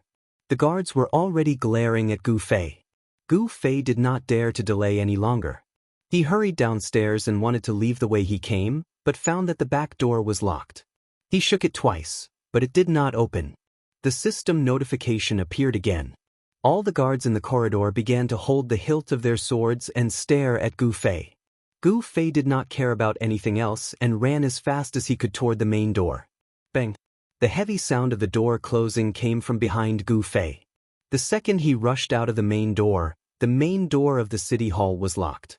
Gu Fei felt like he was escaping from a disaster. At this time in the courtyard, Gu Fei looked up. Under the night sky, the arrangement of the guards in the courtyard was completely different from the arrangement in the day. The guards who were standing in a dignified manner had all disappeared, but the number of patrolling guards had only increased. Is there still a chance to go in?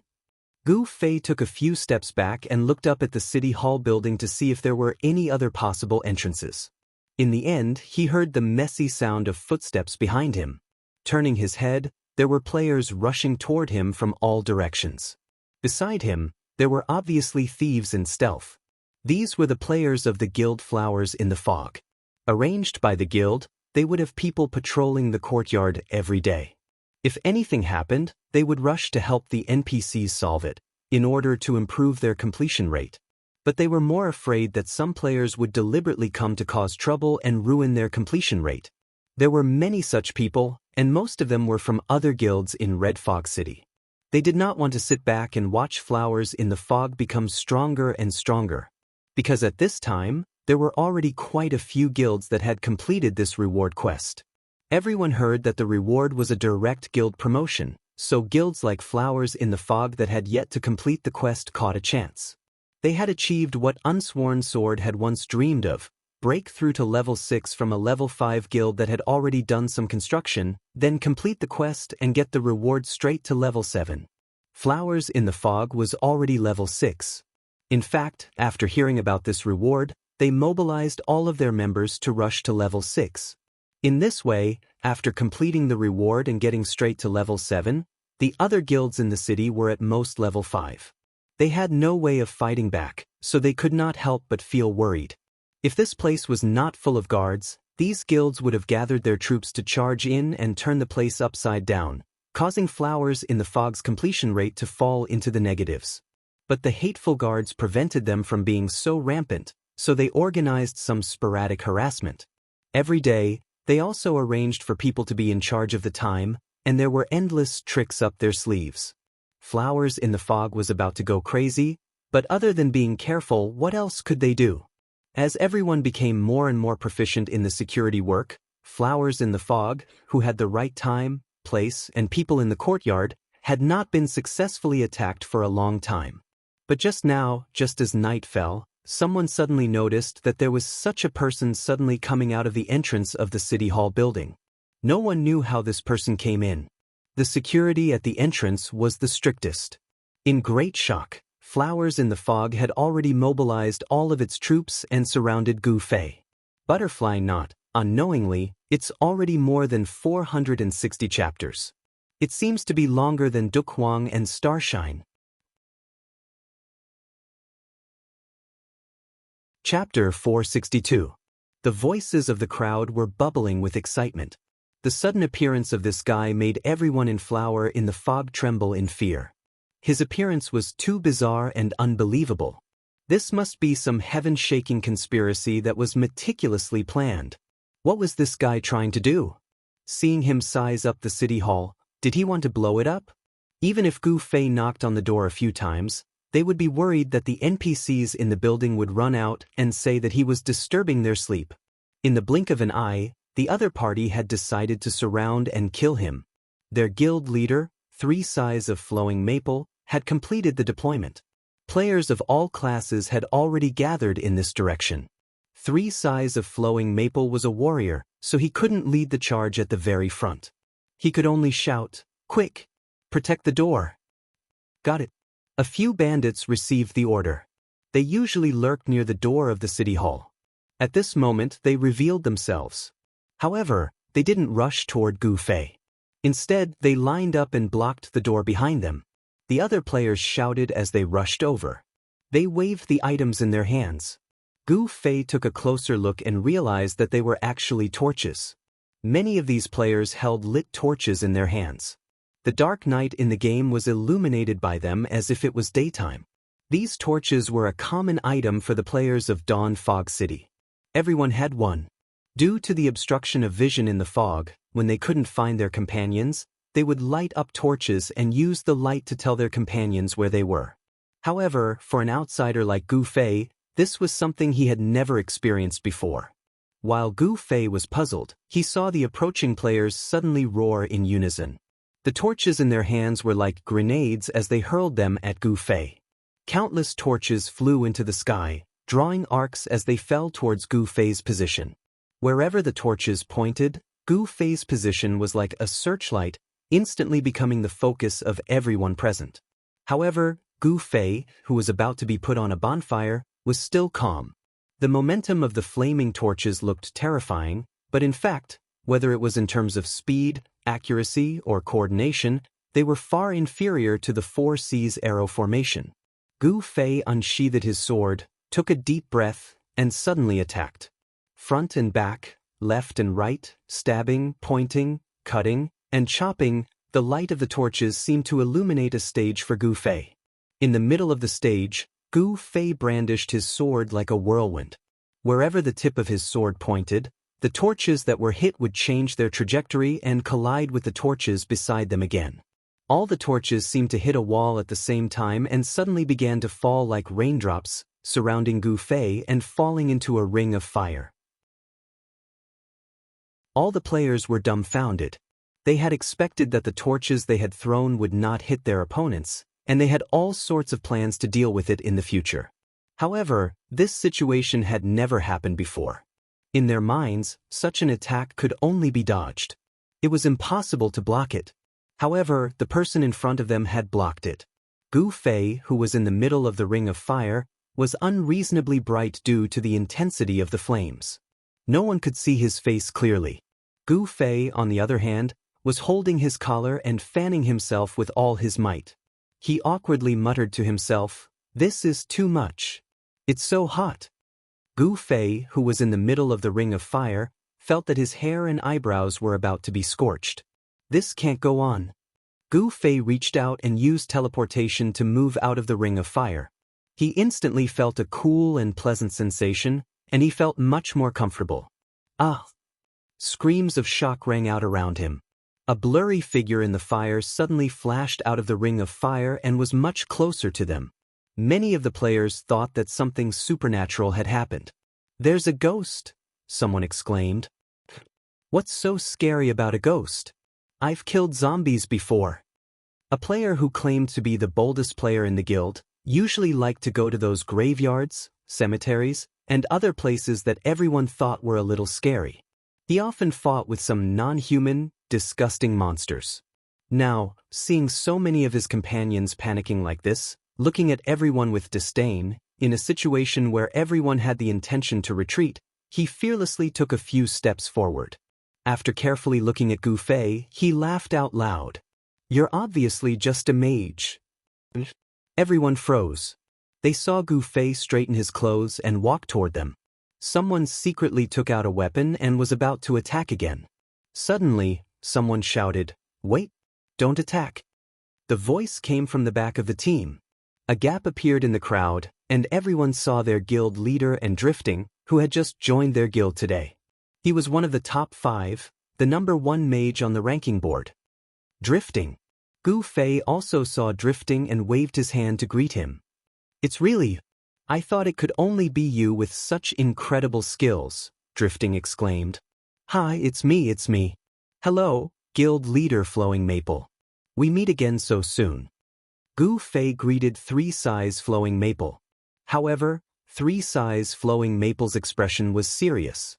He wasn't as friendly and polite as before because he needed to know more. "What are you doing here?" "Nothing much. I'm just taking a walk," Gu Fei said. 3 Size Flowing Maple frowned. He couldn't check the progress of their quest in real time. He could only check it every time Giordano appeared. Thus, he couldn't be sure if Gu Fei had done something bad to them. Thus, he had already sent people to check around the courtyard to see if there were any abnormalities. At this time, the people who went in all directions gradually returned. They didn't find anything wrong. "Qianli, if you have something to say, just say it. There's no point in hiding," Drifting said. He didn't believe that Gu Fei was just taking a walk.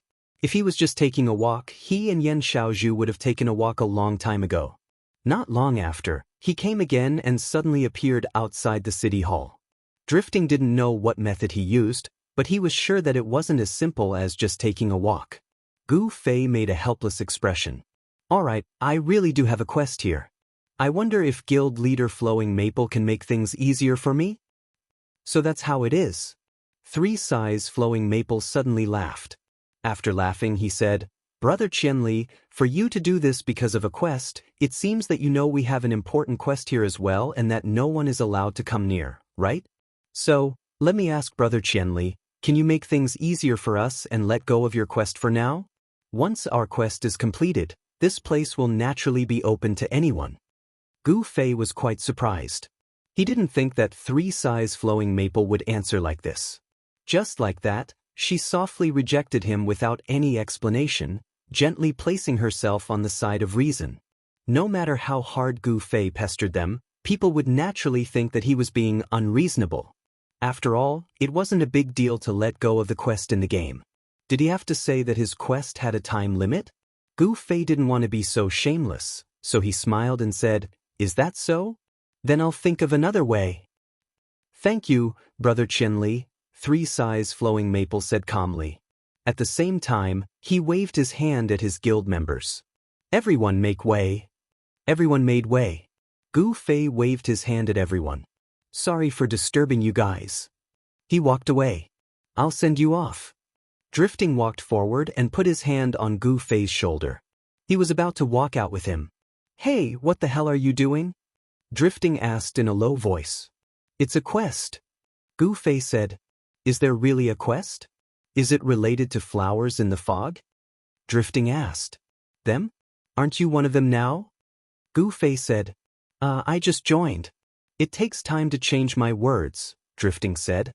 Gu Fei smiled. "You always change places and join different guilds. Is there any special purpose?" "My ID is Drifting," Drifting said. "My purpose is to leave my footprints everywhere." "I see. That's amazing." "Don't change the topic. What quest are you doing?" Drifting said. "It's not convenient for me to tell you," Gu Fei said. "It seems like it's related to the flowers in the fog quest?" "Maybe. I'm not sure. In fact, I'm not even sure if it's a quest or not." Gu Fei smiled bitterly. "What are you talking about?" "I don't understand," Drifting said. "It means you haven't drifted far enough. Keep it up. It's important to gain more experience." Gu Fei patted him. "That's not the point," Drifting said. "If you're really here to make trouble, it seems we'll have a chance to fight again. So, if I were you, I wouldn't come online these days," Gu Fei said. Gu Fei looked straight ahead with melancholy in his eyes. "I killed 2 of your original 5 rookies. Do you want to be the 3rd? Actually, you were the first. But you're lucky. You won't lose a level if you die in the match," Gu Fei said. "So, don't come online these days. It's for your own good." Gu Fei patted him again. "I'm leaving." Gu Fei waved his hand and left. "Fuck." Until Gu Fei's figure disappeared in the fog, Drifting finally spoke. When he returned to the municipal courtyard, Drifting saw Three Sighs of Maple had called a few core members of the guild over. They were discussing countermeasures. When they saw him, they immediately shut their mouths. Drifting was used to this kind of situation. He had just joined the guild today. How could he get all of their trust? Even if he was one of the 5 rookies, it was impossible. Plus, he was a friend of this suspect. Drifting felt that Three Sighs of Maple wouldn't let him participate in this event. When he walked closer, Three Sighs of Maple took the initiative to ask, "Drifting, do you think your friend will affect our quest?" Drifting nodded. "I've participated in this guild reward quest once. It's obviously a 2-way quest. I think the content of each main city's reward quest is different, but the difficulty must be the same. A 2-way quest will definitely be a part of your quest. Maybe this is just the beginning." Chapter 463. Three Sighs of Flowing Maple attached great importance to Drifting's words and immediately asked, "What's the specific mode? Can Brother Drifting explain it in more detail?" "It's the same as a normal 2-way quest.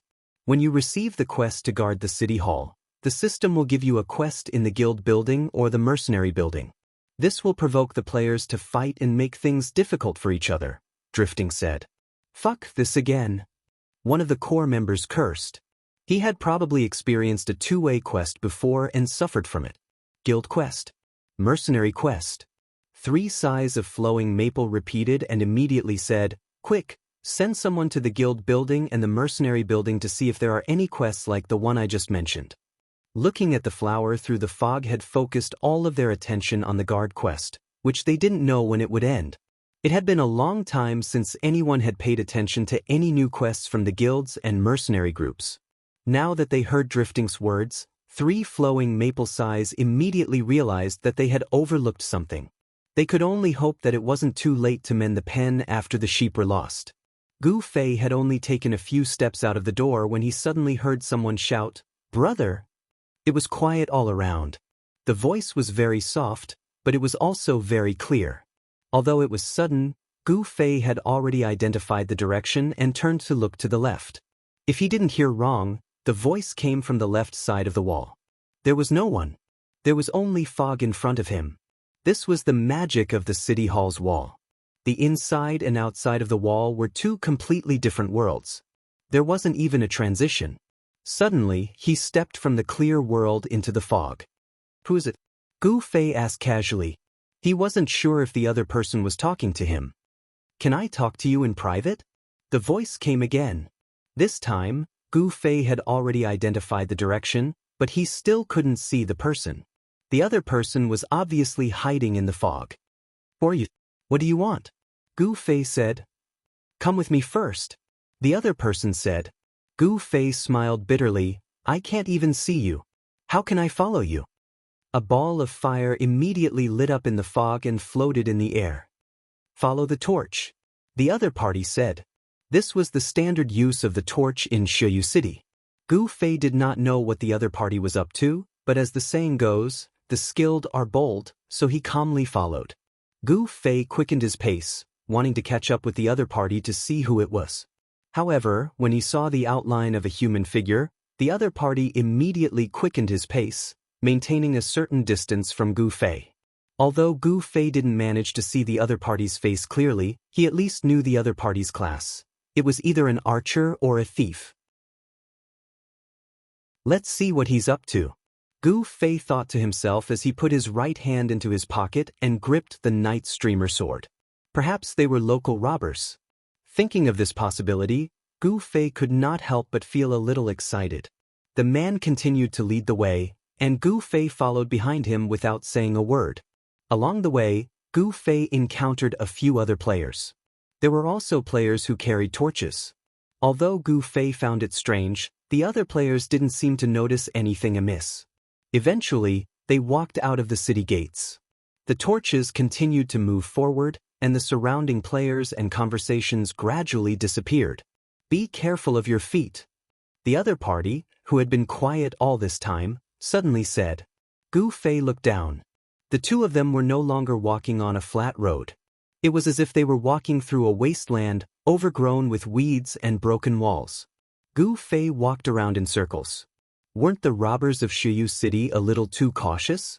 With such favorable weather conditions, was there really a need to find such a deserted place?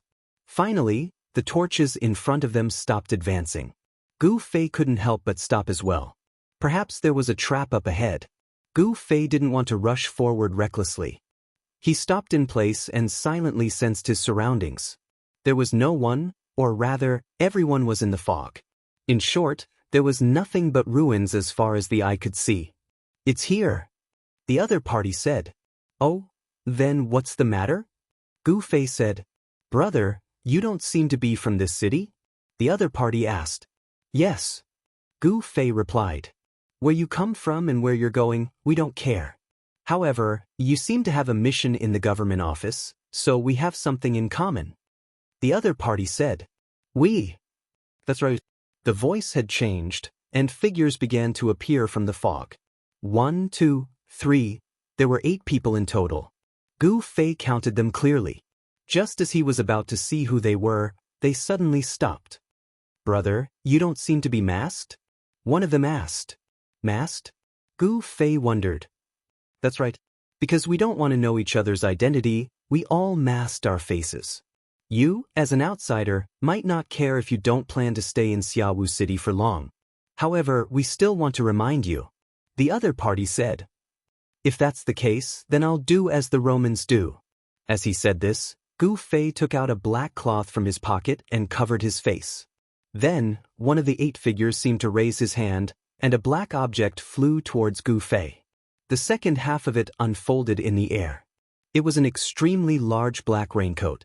Seeing that it was about to be blown away by the wind, Gu Fei hurriedly raised his sword and hooked the raincoat back. This. As Gu Fei was puzzled, the 8 people finally walked out of the fog. Sure enough, they were all masked, and they were wearing this large raincoat. At first glance, they looked like octuplets. Do I have to wear this? Gu Fei asked. That's up to you. This coat is just a serial number. One of them said. Serial number? That person nodded. I said before that we don't know each other. We're just temporarily gathered for our own quests. However, because we're facing the strongest guild in Xiaowu City, we don't want to leave behind any trouble, so we have to be a bit mysterious.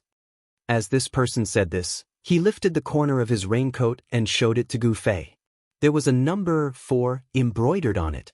Gu Fei hurriedly lifted the corner of his raincoat to look. There was a 9 embroidered on it. We don't know each other, so we'll call each other by serial number. You can call me number 4, or number 4. It's up to you. But you definitely can't call me little 4. I don't like that. The number 4 player said. Don't call me number 2. The number 2 player said. Don't call me little 3. The number 3 player said. You're welcome to call me old 8. The number 8 player said. Gu Fei silently put on his raincoat and nodded. I don't mind, just call me whatever you want. Since you've already accepted it, then the reason why we're gathered here and why we called you here, I'm sure you know. Number 4 said. Although no one clearly explained it to me, I think I already understand. Gu Fei said. You're all players who received a two-way quest with flowers in the fog, so you've gathered together to complete your quest, right? That's right. Number 4 said. Too many people chose to give up their quest after realizing that they needed to fight flowers in the fog. Of course, there are also those who failed and were forced to give up. Up until now, I'm afraid that there are only 9 of us left. Number 4 said. Then, what's the content of your quest? This shouldn't be something that only you know, right? It's better if you tell us so that we can work together. Gu Fei said. Of course. As number 4 said this, the 8 of them introduced their quest to Gu Fei one by one. In the end, they all asked Gu Fei, what about you? Assassinate Giordano. Gu Fei said. Although their faces were covered, Gu Fei could feel the shock on the 8's faces. They, who were prepared to fight flowers in the fog, obviously understood this quest. They knew that this NPC named Giordano seemed to be an important character in their quest. If they killed this person, then the flowers in the fog mission would probably be ruined, right? Of course, these people wouldn't think about flowers in the fog. After a moment of surprise, they immediately asked, how much do you know about the situation? Giordano is in the guard room on the 3rd floor, but there are many guards there at the same time, so it's not convenient to attack. When the sun rises, he will come out of the government office to patrol the courtyard, but there are too many guards in the courtyard, and there are also flowers in the fog players watching closely. I haven't found any good opportunities yet. Gu Fei said. The 8 of them listened and nodded. Suddenly, number 6 said, other than that, you seem to know something else. What is it? What method did you use to avoid everyone's attention and suddenly appear outside the city hall? Number 6 asked. Gu Fei smiled. Speaking of this, why don't you talk about how much you know about the situation now? When this group gathered together, there was no need to talk about identity or friendship. It was simply a blatant use of each other. Since he had entered this circle, Gu Fei could only follow their rules. After all, he couldn't possibly be sold off and still pay for it, right? Before handing over his trump card, Gu Fei naturally wanted to get some information from them first to see if there was any valuable information. As a result, number 4 sighed. If the information we have is useful enough, we would have completed the quest long ago. Do we still need to squat here and discuss? Maybe the information you know is the last piece of the puzzle for us to complete the quest. I see. At least let me take a look at the other pieces of the puzzle. Gu Fei said. Okay, I'll tell you in detail. Number 4 said as he squatted on the ground, picked up a branch, and started drawing on the ground. Gu Fei could tell at a glance that this guy was drawing a sketch of the city hall. He immediately piled up dirt, placed stones, drew arrows, and described the activities of the system NPCs in the city hall in great detail. Chapter 464. Not only did Gu Fei listen attentively, but he also took out a pen and paper to take notes. It really didn't take any effort at all.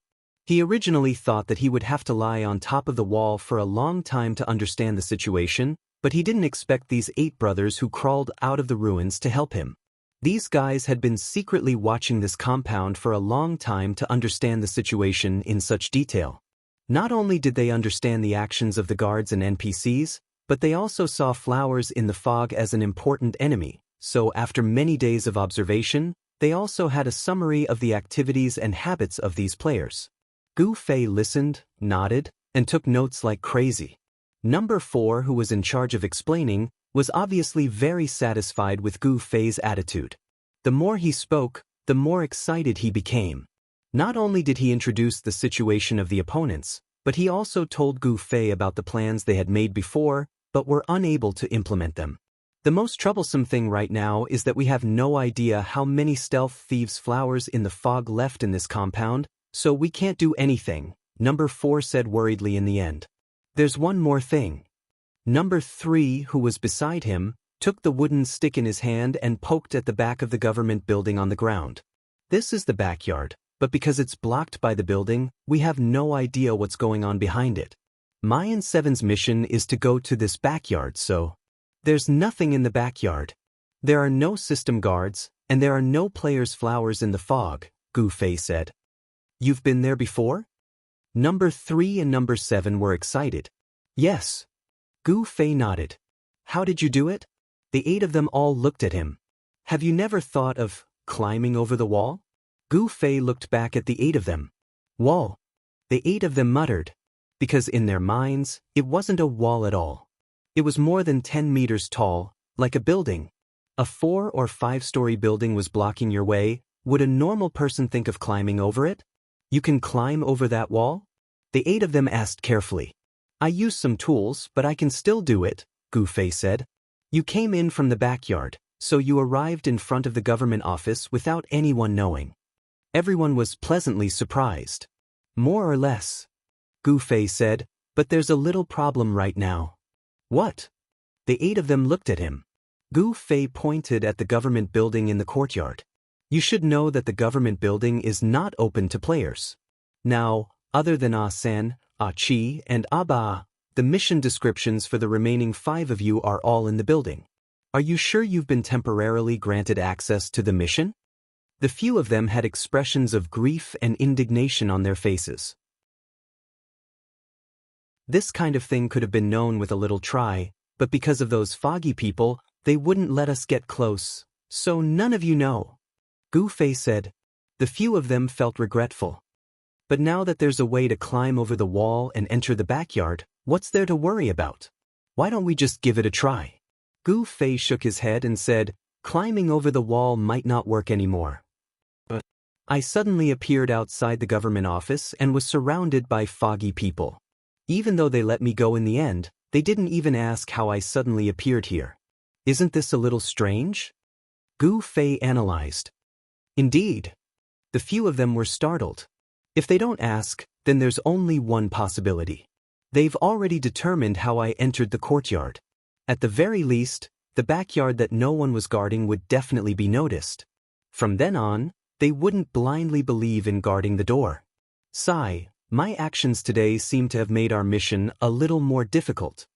Gu Fei sighed. That makes sense. Flowing Maple 3 size isn't simple. He definitely thought of this, Number 3 suddenly said. You know him? Someone beside him immediately asked. Number 3 immediately shut his mouth and didn't say anything. There's another situation. At night in the game, the entire building is sealed. It doesn't seem to be open to players with access, Gu Fei said. How do you know? Number 4 asked. Because I'm a player with access, Gu Fei said. Your apple vinegar? Number 4 cried out involuntarily. The others also seemed to be a little panicked. They immediately distanced themselves from Gu Fei. Gu Fei shook his head. Didn't you all see that I'm an outsider? How could I be apple vinegar? The few of them calmed down and Gu Fei continued. Speaking of which, since you know that apple vinegar is a player with access, have you never thought of asking him about the situation inside the building? 5 of you have to enter the building to complete the mission. Number 4 bitterly smiled. It's not that we haven't thought about it, but if apple vinegar could be found so easily, he would have been torn to shreds long ago. He wouldn't have survived until today. Gu Fei nodded. It's night time right now. Even though we can't enter the government office, I think we can still use the method you mentioned to climb the wall and see the situation in the backyard. After all, it's all just your speculation, Number 4 said. Gu Fei nodded. Are there any other questions?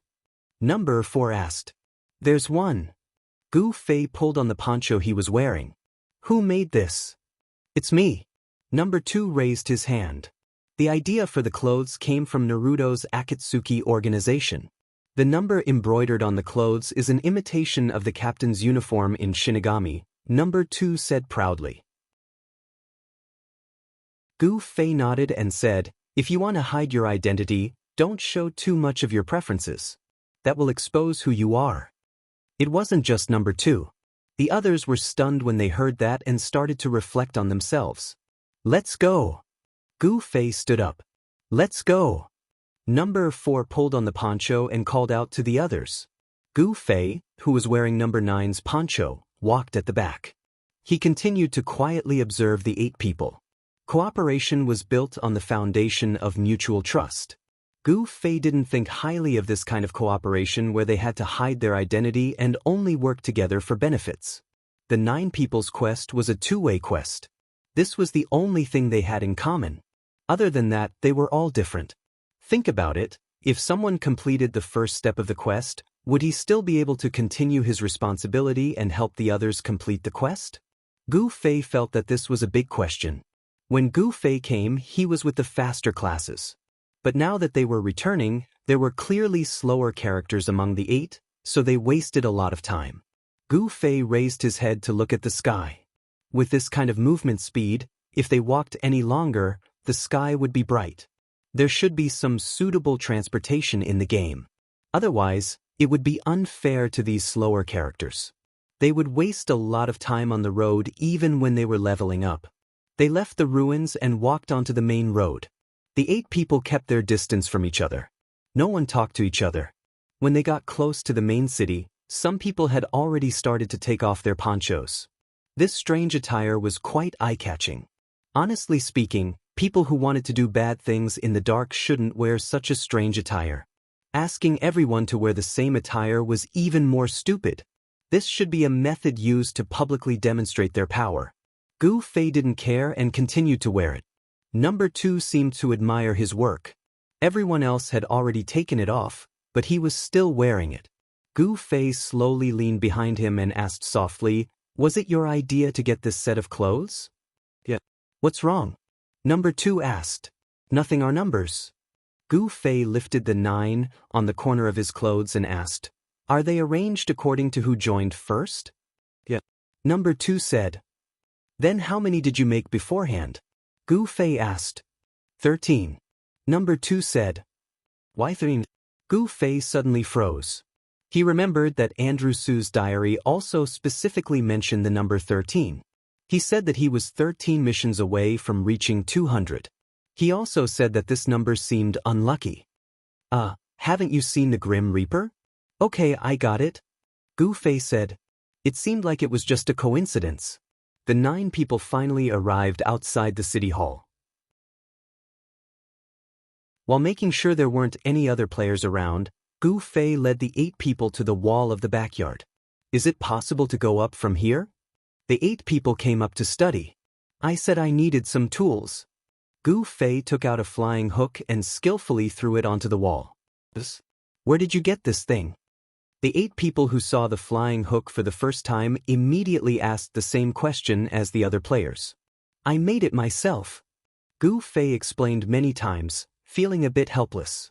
Why were these players so inflexible? Did the tools have to be directly provided by the game? Didn't they know how to make it themselves? They clearly had their own ponchos. Why didn't they think of something like this? Are we going to climb up like this? Number 4 came up and tugged on the rope to make sure it was sturdy. It might be a bit difficult at first. Let's practice first. Gu Fei said as he threw 2 more up. He really did make a lot of them in one go. At the top of the wall, Gu Fei immediately started a lesson on how to climb the wall with flying hooks. However, these 8 people obviously didn't have Yan Xiaozhu's talent. They could barely climb a few steps, but they couldn't persist to the end.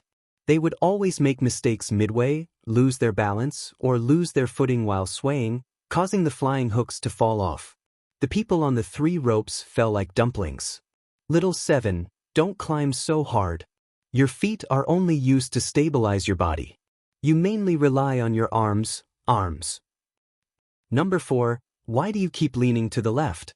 Don't just rely on one leg, use both legs.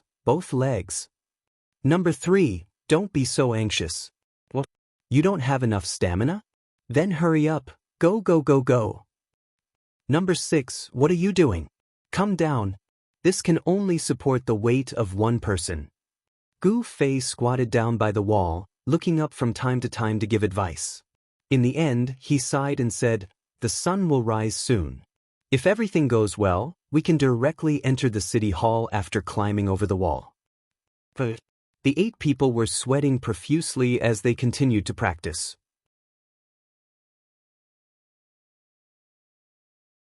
Chapter 465. As Gu Fei expected, when the 8 of them stood on top of the wall, the sky was turning bright, and the dawn of the game had arrived. Gu Fei grabbed a rope at random and climbed up to the top of the wall. The 8 people who were bathed in the morning light quickly stopped their excitement of climbing up the wall and felt ashamed of themselves. Although the night in the game wasn't completely dark, the color of the sky was still very different when the sun rose in the early morning. The beautiful scene of the sunrise didn't diminish much because the night in the game wasn't dark. However, all of this didn't exist in Xia Fog City.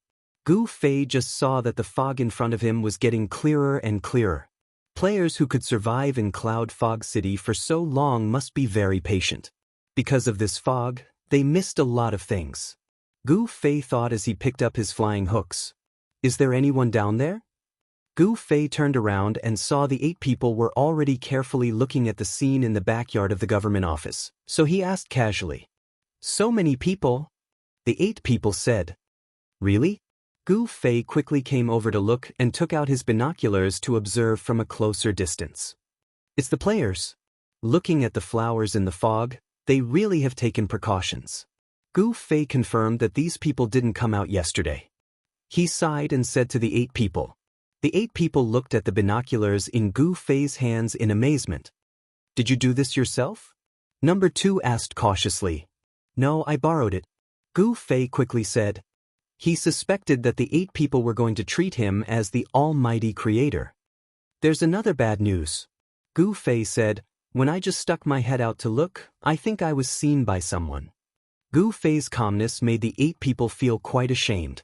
After looking at each other, the 8 people came to a realization and finally nodded. Actually, we also.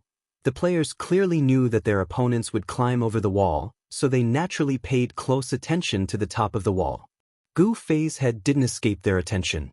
However, the 8 of them chose to remain silent after being discovered. Perhaps they were afraid of being accused by others for their mistakes. In the end, none of them escaped the fate of being discovered. It wasn't until Gu Fei's confession was discovered that the 8 of them looked at each other with a guilty conscience and immediately realized that they were all the same. It was indeed a terrible team. Gu Fei thought. Such a simple detail could explain a lot of problems. Apart from the lack of trust between the 8 of them, they also had no sense of responsibility. They could only follow the team to get what they needed. It seemed like these guys had never thought about whether they should take on some responsibilities or consider other people's situations. What do we do now? The 8 of them looked at each other. What will he do? Will he come again? Before arranging the defense of the backyard, 3 Sighs of Flowing Maple had raised this question with his companions. How did he climb over a wall that was more than 10 meters tall? Someone asked. He naturally has his methods, 3 Sighs of Flowing Maple said. We just need to be on guard and make him retreat. This was actually 3 Sighs of Flowing Maple's guideline for this mission. It was also one of the main reasons why he let Gu Fei leave so easily last night. He didn't want to have a PK with the players in the backyard. He was worried that this would become the basis for Giordano to deduct their completion rate. Therefore, he tried to arrange for their people to be out in the open. He hoped that the players with bad intentions would see that they were on guard and give up on the idea. That's for the best. The others nodded. They had always agreed with 3 sighs of Flowing Maple's guideline. Call some of our brothers to guard the backyard. It's the last moment. Let's all work hard, 3 sighs of Flowing Maple said. Currently, there was nothing they could do to increase their quest's completion rate. However, with each peaceful day, the quest's completion rate would increase slightly. They had no other choice but to rely on this method until their quest's completion rate reached 100%. But, I'm afraid this won't make him retreat. Drifting couldn't help but speak. Although 3 sighs of Flowing Maple invited him to participate in the discussion among the core members of the guild, Drifting knew that the players in the guild didn't blindly worship him. Although he was sitting at the table, he didn't have the same status as the others. Drifting didn't want to say much. However, when he heard the discussion, he couldn't help but speak. From his point of view, the plan that these people proposed was no threat to Gu Fei. They had underestimated Gu Fei's strength. Brother Drifting, what do you think? 3 sighs of Flowing Maple asked. Nothing. Just don't underestimate him. He's stronger than you think, Drifting said. Drifting knew that some people didn't like what he said. As expected, half of the people in the room curled their lips. Drifting had no choice but to shut up. The guild leader 3 sighs of Flowing Maple didn't ignore Drifting's words. In the end, he said to the others, then, should we send more people? Send more people? How much was more? More than the PK points that he had accumulated once? Drifting smiled bitterly but didn't say anything. The defense of the backyard was handed over to one of the core members. After he arranged everything, he proudly introduced his arrangement to the others. I'm looking forward to seeing what that guy will do in the face of such a defense. Kill your way in. This time, Drifting, who had been sitting in the corner, suddenly said to him, charge in. When the 8 people asked what they should do, Gu Fei answered like this. Charge in. The 8 people were shocked. This was the same as fighting head-on against the Flower in the Fog Guild. They only had 9 people. Wasn't this too rash? Their defense is only against me. The 8 of you are a force that they didn't expect. It's enough to catch them off guard, Gu Fei said. Catch them off guard? There are more than 20 people down there, right? There are only 9 of us. Number 2 said and then immediately reacted. He looked at Gu Fei in surprise.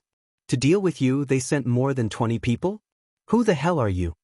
The others also realized this and looked at Gu Fei. Gu Fei spread his hands and said, I thought we didn't ask each other about each other's background? The opportunity is right before our eyes. Gu Fei continued, just now, you were discovered. Now they know that I'm not the only enemy.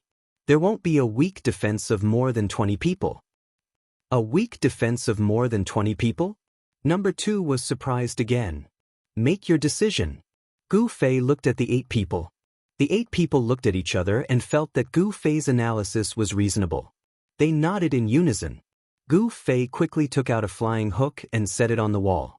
He said to the 8 people, I'll go down first to attract their attention. You guys slide down after me. Number 3 and number 7, you 2 find what you need in the yard.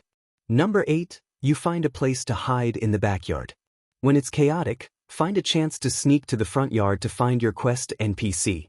You have movement speed, so it shouldn't be difficult for you. Number 3, number 7 and number 8 nodded. The others, do you see the door in front of you? If you have the authority, you can enter there. If you don't, immediately return to the rope and retreat. We'll plan later, Gu Fei said. But everyone nodded. Then let's hurry and act immediately. I'll go first. As soon as Gu Fei finished speaking, he threw the rope over the wall and grabbed it with one hand. With a whoosh, he slid down. It's here. There was a cry of surprise in the yard. The position Gu Fei chose was the closest to the small door at the back of the building. It reduced the time it took for everyone to rush to the government office. Coincidentally, there was half of the enemy's people guarding this place. This was exactly what Gu Fei wanted, to gather all of them together and deal with them all at once. The 8 people on the wall heard the cry from below and stuck their heads out. They saw Gu Fei grab the rope and slide down. Suddenly, he stepped on the wall and flew up. In mid-air, a sword flashed in his hand. As he fell, the sword flashed and flames danced around him like a swimming dragon. The 8 people seemed to have thought of something. What are you hesitating for? Hurry up and go down. 3 people had already grabbed the ropes and jumped over the wall. Cries of surprise could be heard from the bottom of the wall. Gu Fei's descent from the sky was a genuine head-on attack. The circle of dual flame flash that he slashed out hit the enemy's head. 4 people were instantly killed. The other 3 who were hit by the sword had pale faces and red health. They panicked and retreated. Gu Fei spun and landed on the ground. He took a step forward and turned around.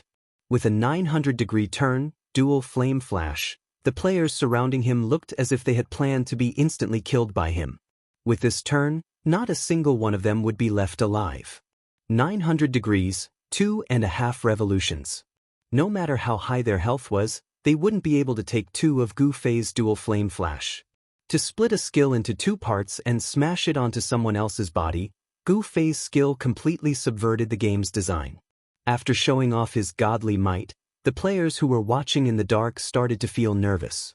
Their footsteps to surround him were no longer as firm.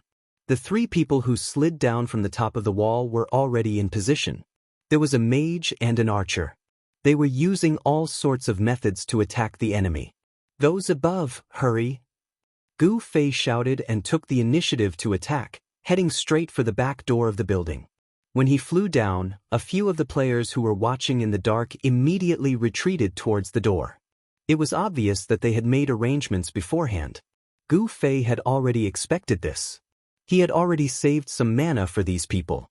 3 more people slid down from the 8 people on the wall. They were number 3, 7, and 8. Gu Fei pounced towards the back door of the government office. The players who were watching in the dark all rushed over to help. Number 3 and 7 took advantage of the fact that no one was paying attention to them and started searching the backyard.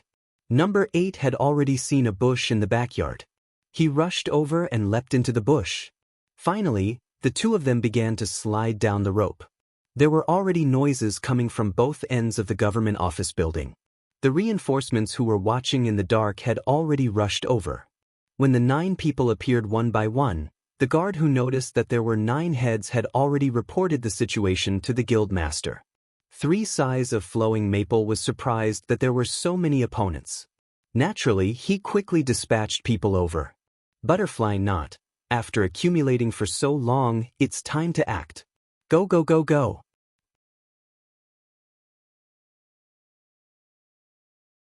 Chapter 466. They came so quickly. Gu Fei sighed. This was all thanks to those 8 brothers. If the first person had calmly said, "There are many people down there and we've been discovered," after revealing his head, everyone else would naturally be on guard and not be exposed. The other side did not know that there were 9 people hidden up there and would not immediately send reinforcements. Gu Fei and the others would then have more time to attack. However, they were still halfway to the small door, and the other side's main force had already arrived from the left and right. The arrival of the enemy's main force raised the morale of the original guards. The fear that Gu Fei's massacre had given them was now gone. Everyone regained their fighting spirit and surrounded Gu Fei and the others. Quick! Continue charging! Gu Fei realized that the few people beside him were immediately shaken by the large formation. He hurriedly shouted to get them to focus and not let their imaginations run wild. In the end, number 1 of the 9 was the first to retreat. He mumbled, "No, this definitely won't work. I told you that this won't work." After repeating these words, he immediately turned around and ran. He wanted to rush back to the wall and climb the rope to escape. Gu Fei frowned slightly, but did not stop him. He looked at the others and said, "If you want to escape, you might still be able to make it in time." The few of them hesitated, but very quickly, a cry of surprise made them make up their minds. Continue charging. Number 1, who had turned around and wanted to escape, suffered a devastating blow. The long-range attackers suddenly turned their guns and fired at number 1. In an instant, number 1 was blown up into white light. Although they did not want to cause a PK, someone had already been PK'd by the other side. They did not care about that. 3 sides of flowing maple had already given the order. None of the people who came in were to escape. Those who wanted to escape were to be killed first. Since things had already reached this point, they could not show any mercy. Otherwise, if word got out that they could charge in and retreat as they pleased, it would only attract more troublemakers. 3 sides of flowing maple's decision was very decisive. Number 1 was unlucky enough to run into the muzzle of this command and was prioritized for extermination. When the others saw that retreating was more dangerous than advancing, they could only brace themselves and continue forward. We can definitely do it. Gu Fei cheered everyone on as he continued to rush to the front with his frail body. The warrior comrades in the team felt ashamed and were also infected. They stepped forward and retreated together with Gu Fei. Don't let them get close to the building. 3 sides of flowing maple roared in the channel. There were a few players standing guard in front of the building. At this moment, Gu Fei's murderous intent was soaring as he braved the hail of bullets to charge at them. They couldn't help but break out in a cold sweat again. They huddled together, trying to give each other strength. The ranged classes were the first to attack, but Gu Fei easily neutralized this small blow. In the blink of an eye, Gu Fei had already arrived before them. A few of them waved their weapons and wanted to attack, but for some reason, Gu Fei easily penetrated their attack net with a single slash of his sword. For Gu Fei, these normal people were brandishing their weapons and had so many openings that even Gu Fei couldn't count them with a single glance. If he didn't finish them off in one move, it would be a disgrace to his 20 years of hard work. As soon as the flames appeared, the group of players was immediately pierced through. The dazzling white light made 3 sides of flowing maple pinch his thigh. He wished he could grow wings and fly in front of Gu Fei to block his way. At this moment, he felt that drifting's words were too much. This person's strength was not underestimated.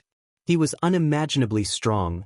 The path forward had been cleared, but some of the people following Gu Fei weren't as fast as him. Some of them dodged the ranged attacks along the way, but they couldn't be as fast as him. But now that they saw that all the obstacles had been swept away by Gu Fei, the group of people no longer cared about anything else, and only cared about charging forward like madmen. This was the only way out for them. At this moment, they didn't even need to test the waters. Without the permission to enter the government office, only death awaited them. Even if they successfully entered the government office, what would the players do? These people didn't know what to do, but Gu Fei had expected it. He could tell that the players did not have the permission to enter the government office because their positions had never been parallel to the guards at the entrance. As long as they entered the government office, they would definitely be safe. Come on. You'll be safe once you get in. Gu Fei roared. He had basically done everything he could. Whether or not these people could successfully rush into the building depended on themselves. It depended on their class, equipment, reaction speed, and luck. At the same time, Gu Fei went to look for number 3, number 7, and number 8 in the courtyard. At this moment, the players were attracted by the imposing manner of Gu Fei's group and tried their best to stop them. Number 7 ran here and there in the backyard, hiding behind some things from time to time. Surprisingly, no one noticed him. Number 8, at this time, was also moving in the bushes that he had crawled into. Looking at the path of the bushes, Gu Fei guessed that this guy was crawling toward the front yard.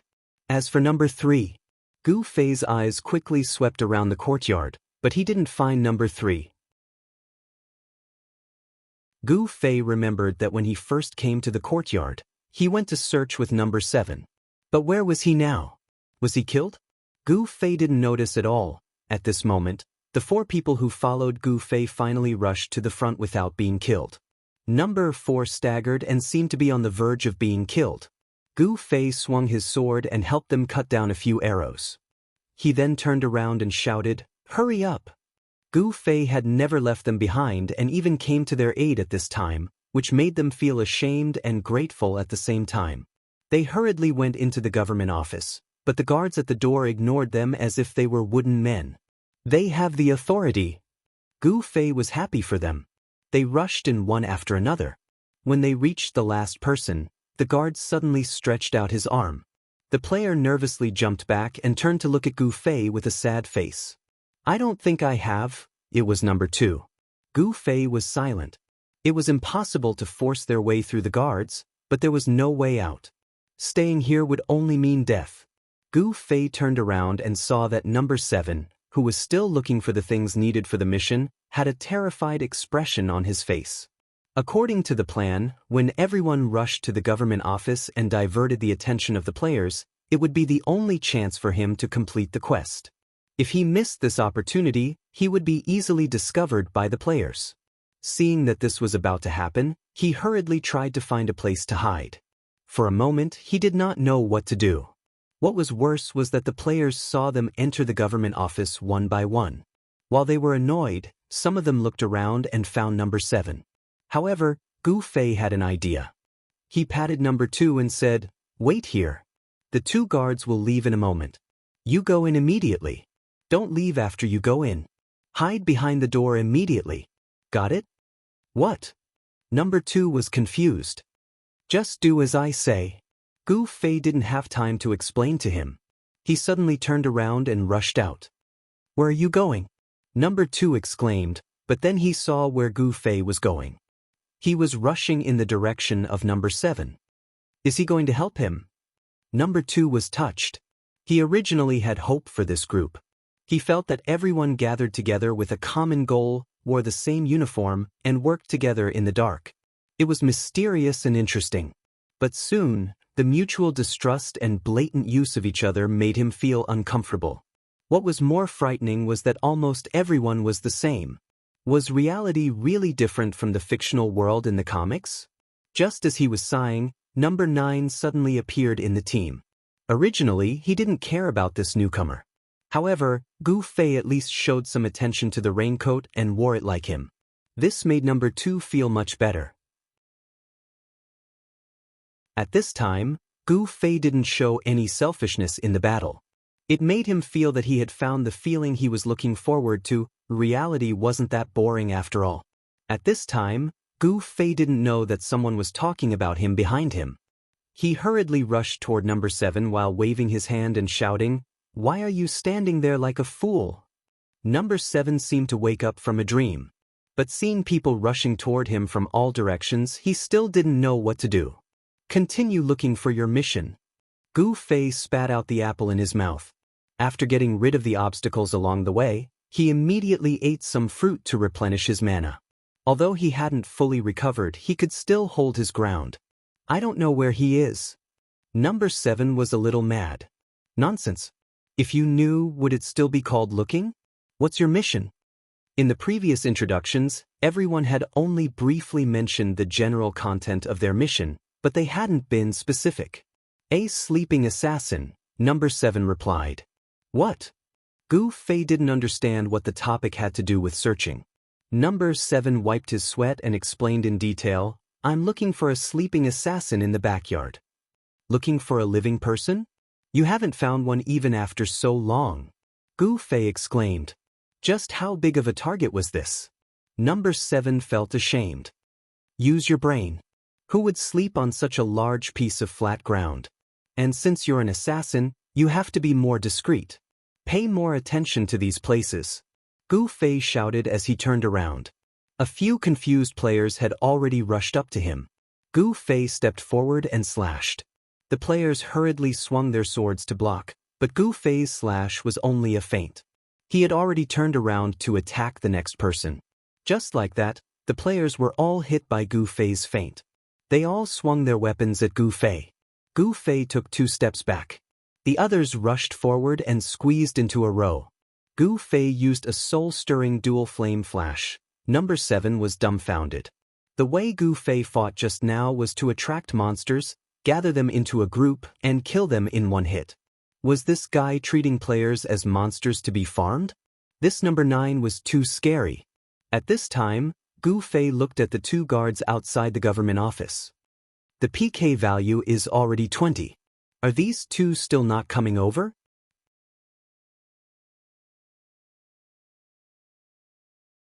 Chapter 467.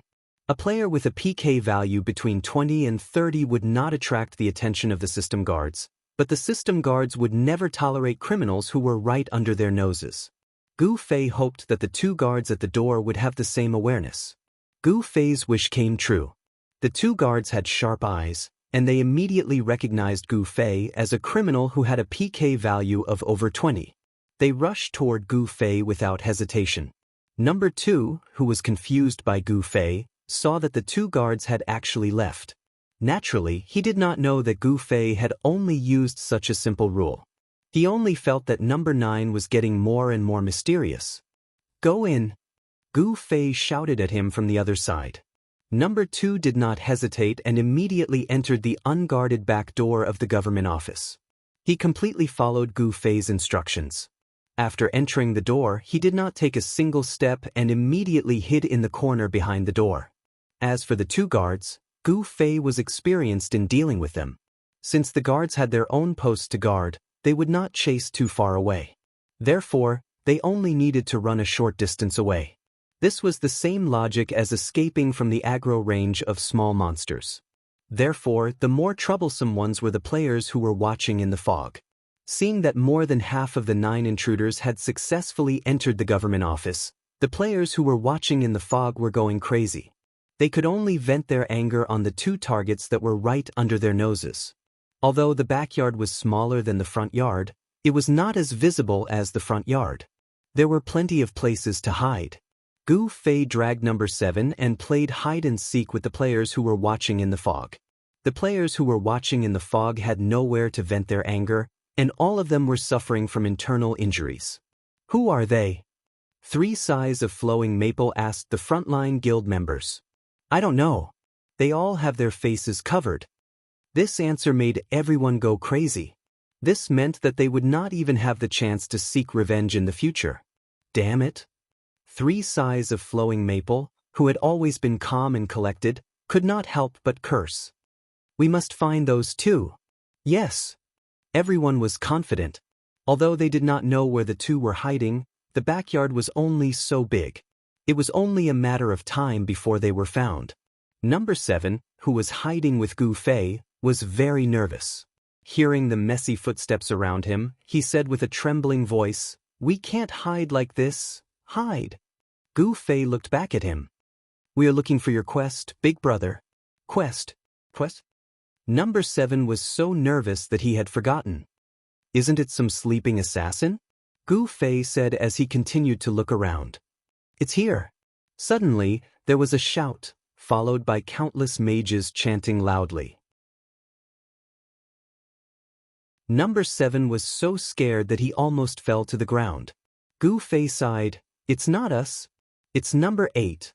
The extensive carpet search did not find the two of them, but they did find number 8, who was still hiding in the bushes. Speaking of which, this guy was timid. When more and more people gathered, he was too careful and walked too slowly. As a result, he ended up like this. "We killed one." The players who were looking at the flowers in the fog excitedly told each other. "Stop daydreaming, hurry up." Gu Fei was not affected at all and continued to urge number 7. Their efforts paid off. More importantly, Gu Fei's plan was clearly correct. If they were looking for a sleeping NPC, they had to find a suitable place to sleep. Finally, under a large tree, in the embrace of a shrub, the two of them found the assassin NPC sleeping like a dead pig. What kind of feeling was it to be able to sleep in a place like this? As Gu Fei thought about it, number 7 was busy talking to the NPC assassin. He got up and said, "It's done." "Why isn't he awake?" Gu Fei asked. "I don't know." Number 7 said, "Anyway, the mission is done. We can go back and hand in the mission." Gu Fei nodded and listened to the messy footsteps beside him. He said to number 7, "Stay here and don't move." But number 7 was confused. "I'll lure them away." Gu Fei said. "But thank you so much." Number 7 was touched. He really met a lay phone. "There's no need. My mission is in the building. I still have to go in. Luring them away was just on the way. You're very lucky that number 8 became your scapegoat," Gu Fei said. Number 7 was startled and then reacted. The targets of the people looking at the flowers in the fog were the two of them. Now that number 8 was dead, there was only one target left.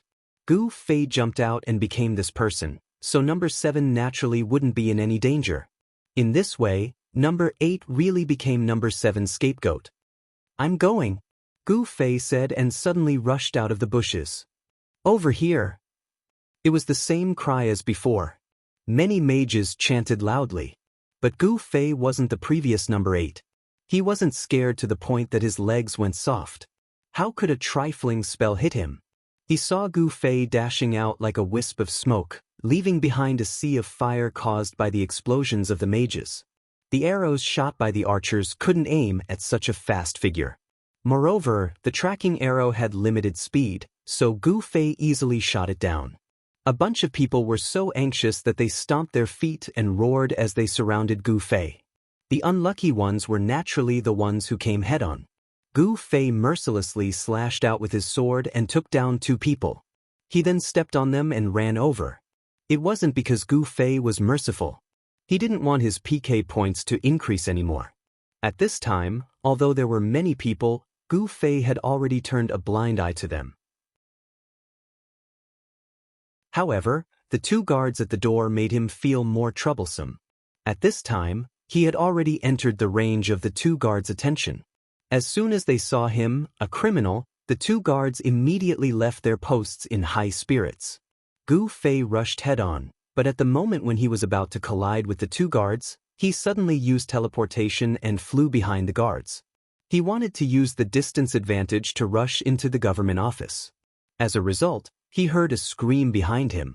When he looked back, it turned out that the players who were chasing and attacking Gu Fei suddenly teleported and disappeared mysteriously. Many of the attacks hit the guards. This was really an unexpected disaster. How could the guards who were attacked ignore this kind of hatred? They directly abandoned Gu Fei and rushed towards a few players who dared to challenge them. Being attacked by the guards and dying was secondary. What was more painful was that this would definitely be a huge blow to their mission. They were asked to help guard the government office, but in the end, they attacked the guards who were guarding the office. What a heavy sin. The 3 size of flowing maple wanted to die. He estimated that when he saw Giordano again, their mission completion rate would be 0. Gu Fei also felt sorry for this. He even spread his hands at the people who were chasing him and said, "I really didn't do it on purpose." After saying that, he turned and walked into the government office. Ah! The players who were looking at the flowers in the fog were in great pain and desperately needed to find an outlet. However, they didn't dare to touch a single blade of grass in the courtyard. They all wanted to vomit blood. Number 7, who was still hiding in the dark, trembled when he heard such a large group of people beside him. He felt a great mental challenge. Gu Fei, who had rushed into the government office, did not hesitate to turn around and hide in the corner behind the door. Number 2 was squatting there and didn't know what to do. When he suddenly saw Gu Fei, he was very surprised. "You're here too?" "Yeah." Gu Fei nodded and peeked at the situation in the corridor outside. There were guards on both sides of the corridor. Gu Fei, who had been here before, knew this very well. However, last time, he could talk to them openly. Now that he had 20 PK points, Gu Fei didn't dare to be so arrogant anymore. He could only hide patiently and wait for the PK points to automatically decrease. "What's your mission?" Gu Fei asked number 2. Number 2 was more troublesome than him. He didn't have the authority to enter the government office, so he obviously couldn't show his face in front of the guards.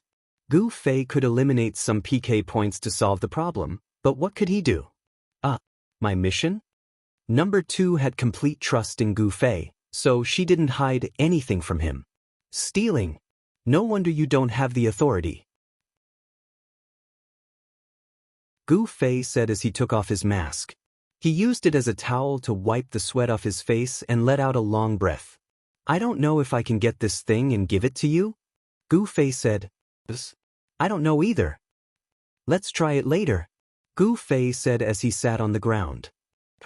Number 2 was curious why Gu Fei was hiding here and not taking action. "My PK points are now 20, so I'll be attacked by the guards. It'll be easier to take action when it decreases a little," Gu Fei said. At the same time, he also understood how Gu Fei knew that the two guards would leave. Instantly, he was greatly touched. Clearly, Gu Fei had intentionally increased his PK points to 20 in order to help him. Thank you. Number 2 could only express his gratitude this way. Gu Fei didn't hesitate and asked, "You're number 2, so you're considered one of the elders in this team, right?" Number 2 was embarrassed. "I just joined earlier." "The initiator was number 1? "No, it was number 3, number 2 replied, but because he liked number 3's clothes, he took number 3. "No wonder," Gu Fei said. "No wonder what?" Number 2 asked. "No wonder number 1 was the first to retreat. I've always felt that it was a little strange.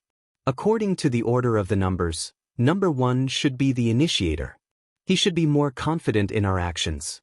He shouldn't be like this number 1, who is so hesitant and unconfident." "You even noticed this?" Number 2 was deeply impressed. "But number 3 is also gone now," Gu Fei said. Number 2 asked. "I don't know." Gu Fei shook his head. "I couldn't find him when I was looking." "Someone's here," Gu Fei said as he suddenly made a shushing gesture. He heard footsteps coming from outside.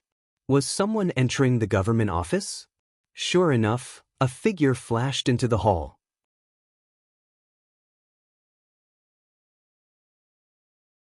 Chapter 468. This person was obviously a player. He didn't show any panic or curiosity when he entered the government office. His steps were still calm.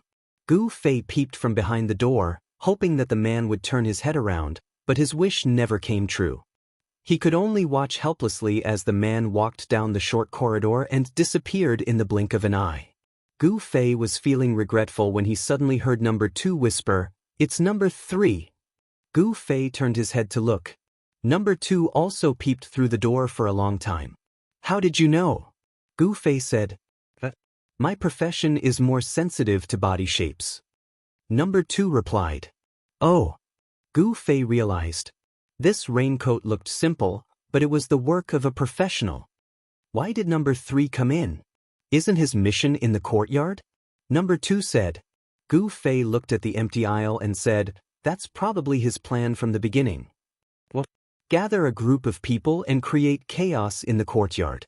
He will take advantage of the chaos to sneak into the government office." Gu Fei said. Number 2 was confused. "Masked? This was his idea from the beginning, wasn't it?"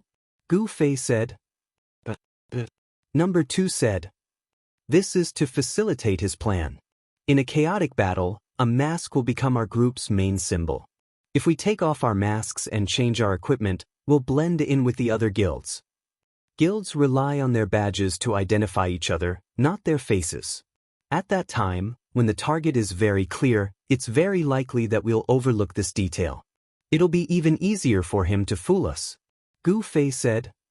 "You mean?" Number 2 felt a chill down his spine. From the beginning, he didn't have good intentions when he gathered so many people. He just hoped that these people would become the victims of the chaos and he would take the opportunity to complete his mission. He clearly needs to enter the government office for the mission, but he said it was in the courtyard. The purpose is to not attract too much attention. Those who want to enter the government office will become the primary target of the flower in the Fog Guild. He already thought of this. Gu Fei said, This is too evil." Number 2 was horrified. At first, he only thought that his group was selfish, but now it seemed that even this thought was a little naive. Among this group of people, selfishness was far from the scariest. But he doesn't need to be happy too early. Gu Fei sneered. He definitely didn't expect that we would successfully break into the government office. What he didn't expect even more was that we were hiding behind the door and saw him. Of course, he didn't expect that you could recognize him just by his body shape. "What do you want?" asked number 2. "Of course we have to teach him a lesson. The deeper the better." Gu Fei said, "What's your plan?" Number 2's admiration for Gu Fei was growing. "Plan? Not yet." Gu Fei sighed. "In any case, it's worth eliminating this in PvP. Otherwise, I won't be able to move around in this building. There are guards everywhere. How long will it take?" Number 2 asked. Gu Fei sighed even more deeply. About an hour. Actually, I just got stained when I came down here. It hasn't been that long, right? It hasn't been that long. Number 2 said.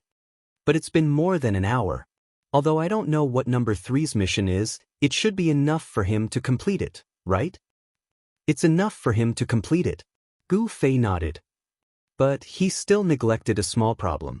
What is it? Number 2 asked. The current situation is completely different from his plan. So many of us didn't die in the hands of the flower in the fog.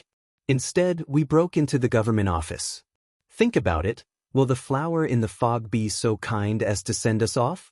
I guess at this time, they have already started to deploy a large number of guards at the front and back door, waiting for us to come out and vent our anger. Gu Fei said. This isn't a small problem, right? Number 2's expression changed after hearing this. Obviously, this matter didn't only concern number 3. He was in the government office at this time, and he also had this problem. This brother seems to be too eager to complete the mission. He even neglected this problem. Even if he came in alive, will he be able to get out alive? Gu Fei smiled happily. Number 2's expression wasn't happy at all, but he still looked at Gu Fei expectantly. This situation, you should have expected it, right? Of course. Gu Fei said. Number 2 was a lot more spirited. Then how do we get out? You also have a plan? Of course. Gu Fei still said. How do we get out? Number 2 asked. Just leave the way you came in. Gu Fei said. You mean, Gu Fei clenched his fists and said, kill our way out, why aren't you talking? I'm a little dizzy. Let me sit down and calm down for a while. Number 2 hugged his knees and sat in a dark corner behind the door. Okay. Gu Fei nodded. Going out will take a lot of energy. You rest well. I'll recover as well. Gu Fei said as he took out an apple and started eating. Number 2 raised his head and looked at Gu Fei helplessly. He wanted to say something, but in the end he held it in. At this moment he only wanted to cry. Big brother, is this something that can be solved by resting? At this moment, Number 2 deeply understood what it felt like to be on a pirate ship. Hiding behind the door, Gu Fei's mind was calm. He was just a little bored. The space here was really limited, and he couldn't fight to kill time. Number 2 suddenly looked a lot more depressed, so Gu Fei didn't try to talk to him again. Time passed just like that, minute by minute. I wonder how the people who came in are doing with the mission. Gu Fei suddenly thought. Looking at the time, half an hour had already passed. Could it be that they hadn't finished? That was possible.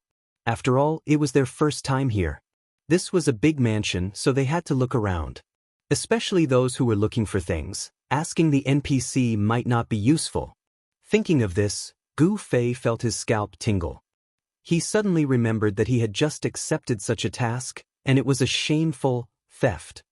Wouldn't this be even more troublesome? Just like that, an hour finally passed. At this time, it was Number 2 who took the initiative to break the silence. It's been an hour. Yeah. Sitting on the ground, Gu Fei nodded. How come there's no news from anyone? Number 2 said. Do you have any of their friends? Gu Fei asked. Number 2 shook his head. Then how do you know there's no news? Gu Fei said. Number 2 didn't know, but not knowing seemed to mean no news. At this moment, he was just feeling a little guilty. The more people trapped in this government office, the stronger he felt. He really couldn't understand how Gu Fei could be so calm. Could he really kill his way out like how he came in? The problem was that the two situations were completely different. Last time it could be said to be a sneak attack, this time it was a head-on battle. Sigh, at most I'll just die, it doesn't matter. Number 2 could only comfort himself like this. This was the worst consolation in the game. Done. After enduring for who knows how long, Gu Fei finally turned over and stood up from the ground. He was full of energy. I'll go find these kids, you stay here and don't move. Gu Fei said. Number 2 nodded. Gu Fei walked 2 steps and suddenly turned back. If you trust me, add me as a friend, it'll be easier to contact me. Of course, my name is Scissorhands. Number 2 said. Oh, my name is Chinli Drunk. Gu Fei added Scissorhands as a friend, waved at him, and walked out from behind the door. Qianli drunk? Qianli drunk, this name sounds familiar. Scissorhands thought hard behind the door, and suddenly his face turned pale. I've been squatting with the number 1 PK maniac in the game for so long. Am I still alive? Scissorhands touched his hands and feet to see if they were still there. He peeked out through the gap, but Gu Fei's figure was already gone. Gu Fei, who had 19 PK points, felt like he was walking on the edge of a knife. There was an inexplicable sense of excitement. At this time, he was calculating his targets. Other than the unknown, the most despicable number 3, there was also number 4 who came to find people, number 5 who came to deliver things, number 6 who came to collect things. Fuck, everyone's mission is so vague. Gu Fei cursed in his heart. After thinking about it, he covered his face again and put on his number 9 raincoat. The number 9 was exposed in a conspicuous position. He waved his hand and pushed the door in front of him open. There was a spacious hall with circular stairs on both sides. The main entrance of the government office was directly in front of him. Gu Fei guessed that those guys should have already completed their tasks by now. Either they wanted to leave the government office hastily and were killed by the people outside the door, or they found out that they couldn't get out the moment they stepped out of the door. In that case, they were probably running around in circles in the front hall. When he entered the hall, he looked up, down, left, and right. He opened all the doors that could be opened, but he didn't see a single person. This group of kids, are they all dead? Gu Fei felt that the possibility of them not completing the mission was very low. Just when he was about to go up the stairs to take a look, there was a sudden rush of footsteps. Gu Fei, who had already taken a few steps up the stairs, quickly jumped down with the help of the staircase railing and hid behind a large pillar. The footsteps on the stairs clanked and suddenly stopped. Gu Fei was about to poke his head out to take a look when he felt a heavy and thick wind, followed by a loud noise. This person had landed not far from Gu Fei. Gu Fei felt the earth tremble. Just based on the way he moved, this person was definitely a warrior. Gu Fei poked his head out to take a look. It was indeed a warrior in full armor. At this time, he was holding a giant sword with both hands. He looked up nervously at the top of the stairs while scanning left and right. It seemed that he was also looking for a place to hide. Not wearing a mask, not wearing a raincoat. Brother, you are not revealing anything. Do you think I am number 2? I can tell who you are just by looking at your body shape. Gu Fei felt that it was a tragedy. This person was dressed like a commoner, so he couldn't tell if this person was one of the 9 of them. He blamed himself for being too honest. Everyone said that they wanted to hide their identity, but he didn't even use identification on them. This person is a warrior. He is not number 6. Gu Fei concluded that number 6 was the guy who led him to the ruins that day. He was quite fast, but he was definitely not a warrior. However, who was chasing after him? Gu Fei couldn't help but poke his head out to look up the stairs.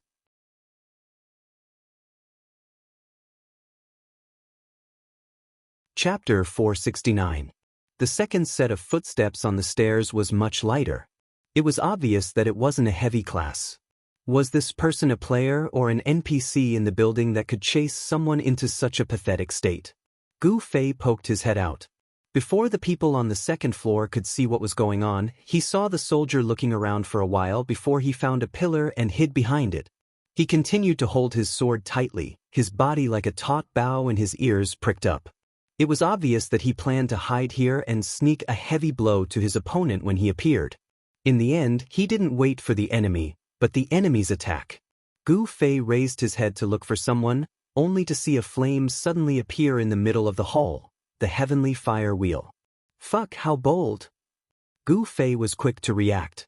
With the heavenly flaming wheel in range, the warrior would not be able to escape. Unfortunately for him, he would also be hit by it. Gu Fei hurriedly darted to the side and hid behind another pillar. Then, the fire wheel fell from the sky.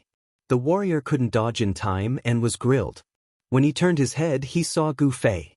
Gu Fei's attire was much more obvious than his. He was masked and the number 9 was placed in a very conspicuous position. The guy was surprised when he saw it. Number 9. It was one of us. Before Gu Fei could greet him, the person had already rushed towards Gu Fei excitedly, as if he had seen a life-saving straw when he was drowning. In the end, he didn't even have time to touch the straw.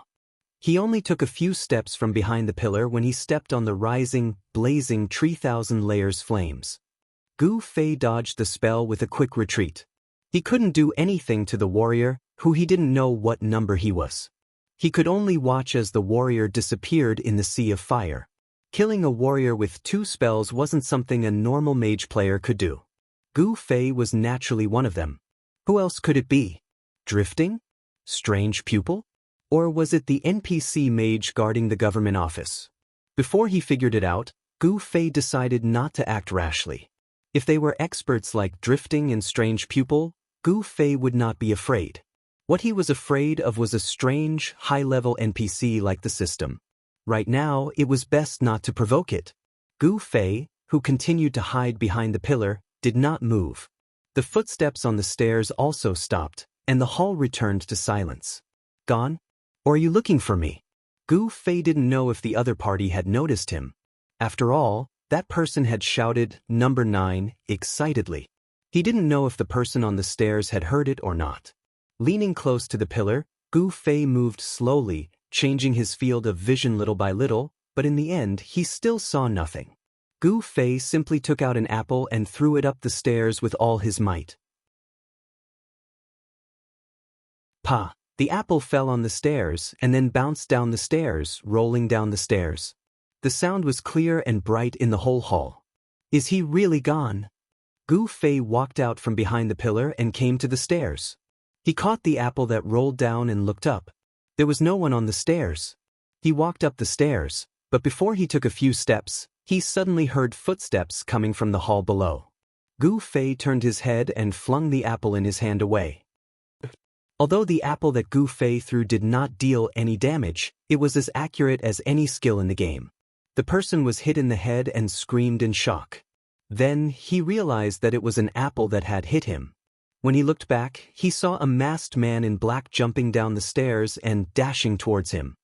Number 9. The person shouted.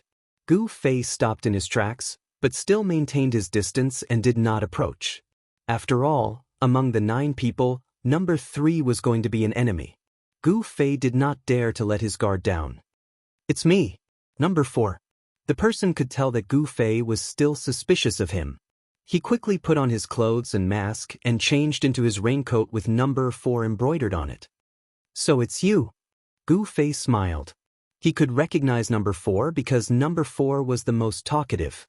Even though Gu Fei couldn't recognize number 4, after a few more words, Gu Fei could recognize his voice. Where are the others? Gu Fei asked. After coming in, they all went to do their own missions. I don't know. Number 4 said. Number 4 was in front of him. Number 6 was definitely not a warrior. Then the person who died could only be number 3 or 5. However, number 3 was a conspirator who entered the hall without everyone knowing. He shouldn't have reacted like he saw his savior. That meant that the person who died was number 5. Number 5 is a warrior, right? Gu Fei confirmed with number 4. He guessed that there weren't many people like him who would not identify other people's classes. Yes, that's right. Number 4 was indeed one of the dishonest people. Gu Fei didn't forget to despise him as he received the information he provided. Number 5 is dead. Gu Fei said. Number 4 was shocked. Did someone come in through the fog? I don't know yet. Gu Fei said. It shouldn't be. He had been hiding behind the back door for more than an hour, and other than number 3, no one else had entered from that side. If someone wanted to chase after them, they wouldn't have gone around the front yard and openly entered through the front door, right? Then who is it? Number 4 asked. I don't know yet. Did you finish your mission? Gu Fei asked. Yes, but I don't think I can get out now. Number 4 said. Did you see the person outside? Gu Fei asked. I should say, other than the person outside, I can't see anything else. Number 4 smiled bitterly. Gu Fei admired people who could still maintain a sense of humor in a situation like this. Number 1, Number 7, and Number 2 were at a loss in the face of danger. Gu Fei was almost used to their behavior, but Number 4 seemed to be a little different. Do you have any ideas? Gu Fei asked. Number 4 had some ideas. He was the leader of the group of 9. Gu Fei was a little confused at first, but after understanding the relationship between the people, he understood. Normally, in this kind of group, the initiator would be the leader. However, Number 3, the initiator of this group of 9, had an ulterior motive. In order to make it easier for him to fish in troubled waters, he couldn't put himself in the position of a leader who would be noticed at any time. And Number 3, who was pushed to Number 1, was hesitant about this plan. How could he make any decisions? Number 2, on the other hand, was obviously a fanatic who read comics. Therefore, Number 4 couldn't help but catch up and become the leader. I wonder if there's a secret passage in this government office that leads directly out? Number 4 said. Gu Fei immediately retracted his opinion of Number 4. It seemed like this person was also a fanatic. Number 4 received Gu Fei's gaze and said embarrassedly, "Actually, I've been looking for a while, but I didn't find anything. Looks like it's impossible." Gu Fei sighed. He understood that Number 4 wasn't a fanatic. He was just trying anything in a desperate situation. I don't know where Number 6 went. Let's look for him first and think of a plan together, Gu Fei said. Will the person who killed Number 5 come out to attack us again? Number 4 looked around nervously. It's very possible. Gu Fei was always so honest. He didn't know how to comfort others at all. This is still the fastest way to leave, Number 4 said. Hee hee. Gu Fei admired his spirit of entertainment. How about I bring you to a safe place first? I'll look for Number 6, then we can leave together. Oh? What safe place? Number 4 was most interested in the word safe at the moment. Gu Fei brought him to the dark corner at the back door. Wait here for a while. Ah, Number 2. What a coincidence. Number 4 exclaimed behind the door. He poked half of his head out and said to Gu Fei, Number 2 is here too. I know. Gu Fei said. You guys wait for me together. But come back early. Number 4 waved at Gu Fei. Damn it, am I looking for lost children one by one? Gu Fei thought bitterly as he set off from the back door again. Gu Fei returned to the hall at the front door and went up the stairs on the left again. The guy who killed Number 5 just now had disappeared from this place. Gu Fei decided to go there to see if he could find anything from here. At the same time, he also wanted to pay a visit to his mission target, Giordano. After walking around the second floor and finding nothing, Gu Fei went straight to the third floor and went straight to Giordano's office. The scene disappointed Gu Fei. This guard captain didn't care about personal space at all. He hung out with a bunch of soldiers all day. Program things really didn't have much of a life. Gu Fei didn't have the time to sit on the sofa and wait for an opportunity. He needed to go out and look for Number 6. He pulled the door open and was about to leave when he received a message. It was Number 2, Scissorhands. I'm hanging up. What happened? Gu Fei was surprised. It's Number 4. Number 4? Gu Fei didn't understand. We chatted for a while and he suddenly asked if I wanted to make a bet, Scissorhands said. A bet? He asked me to bet with him to see who could leave the government office first. The bet was 100 gold coins. Scissorhands said. I didn't think much about it. I just casually agreed, so he immediately gave me 100 gold coins and said I won. By the time I realized, this person? Is there something wrong with him? Gu Fei was shocked. He finally understood what it meant by there were all kinds of strange things in the world. Sigh. Scissorhands said. Sorry, it's my fault. Gu Fei's mind flashed with the image of him bringing the big bad wolf into Little Red Riding Hood's boudoir. It's okay. You have to be careful. Maybe he'll play some tricks with you. Little Red Riding Hood, oh no, Scissorhands said. I will. I'll definitely help you bring out your mission item. Gu Fei said. There was one less player in the government office. Butterfly knot. Confusing? Is it blurred? Panicking in the government office.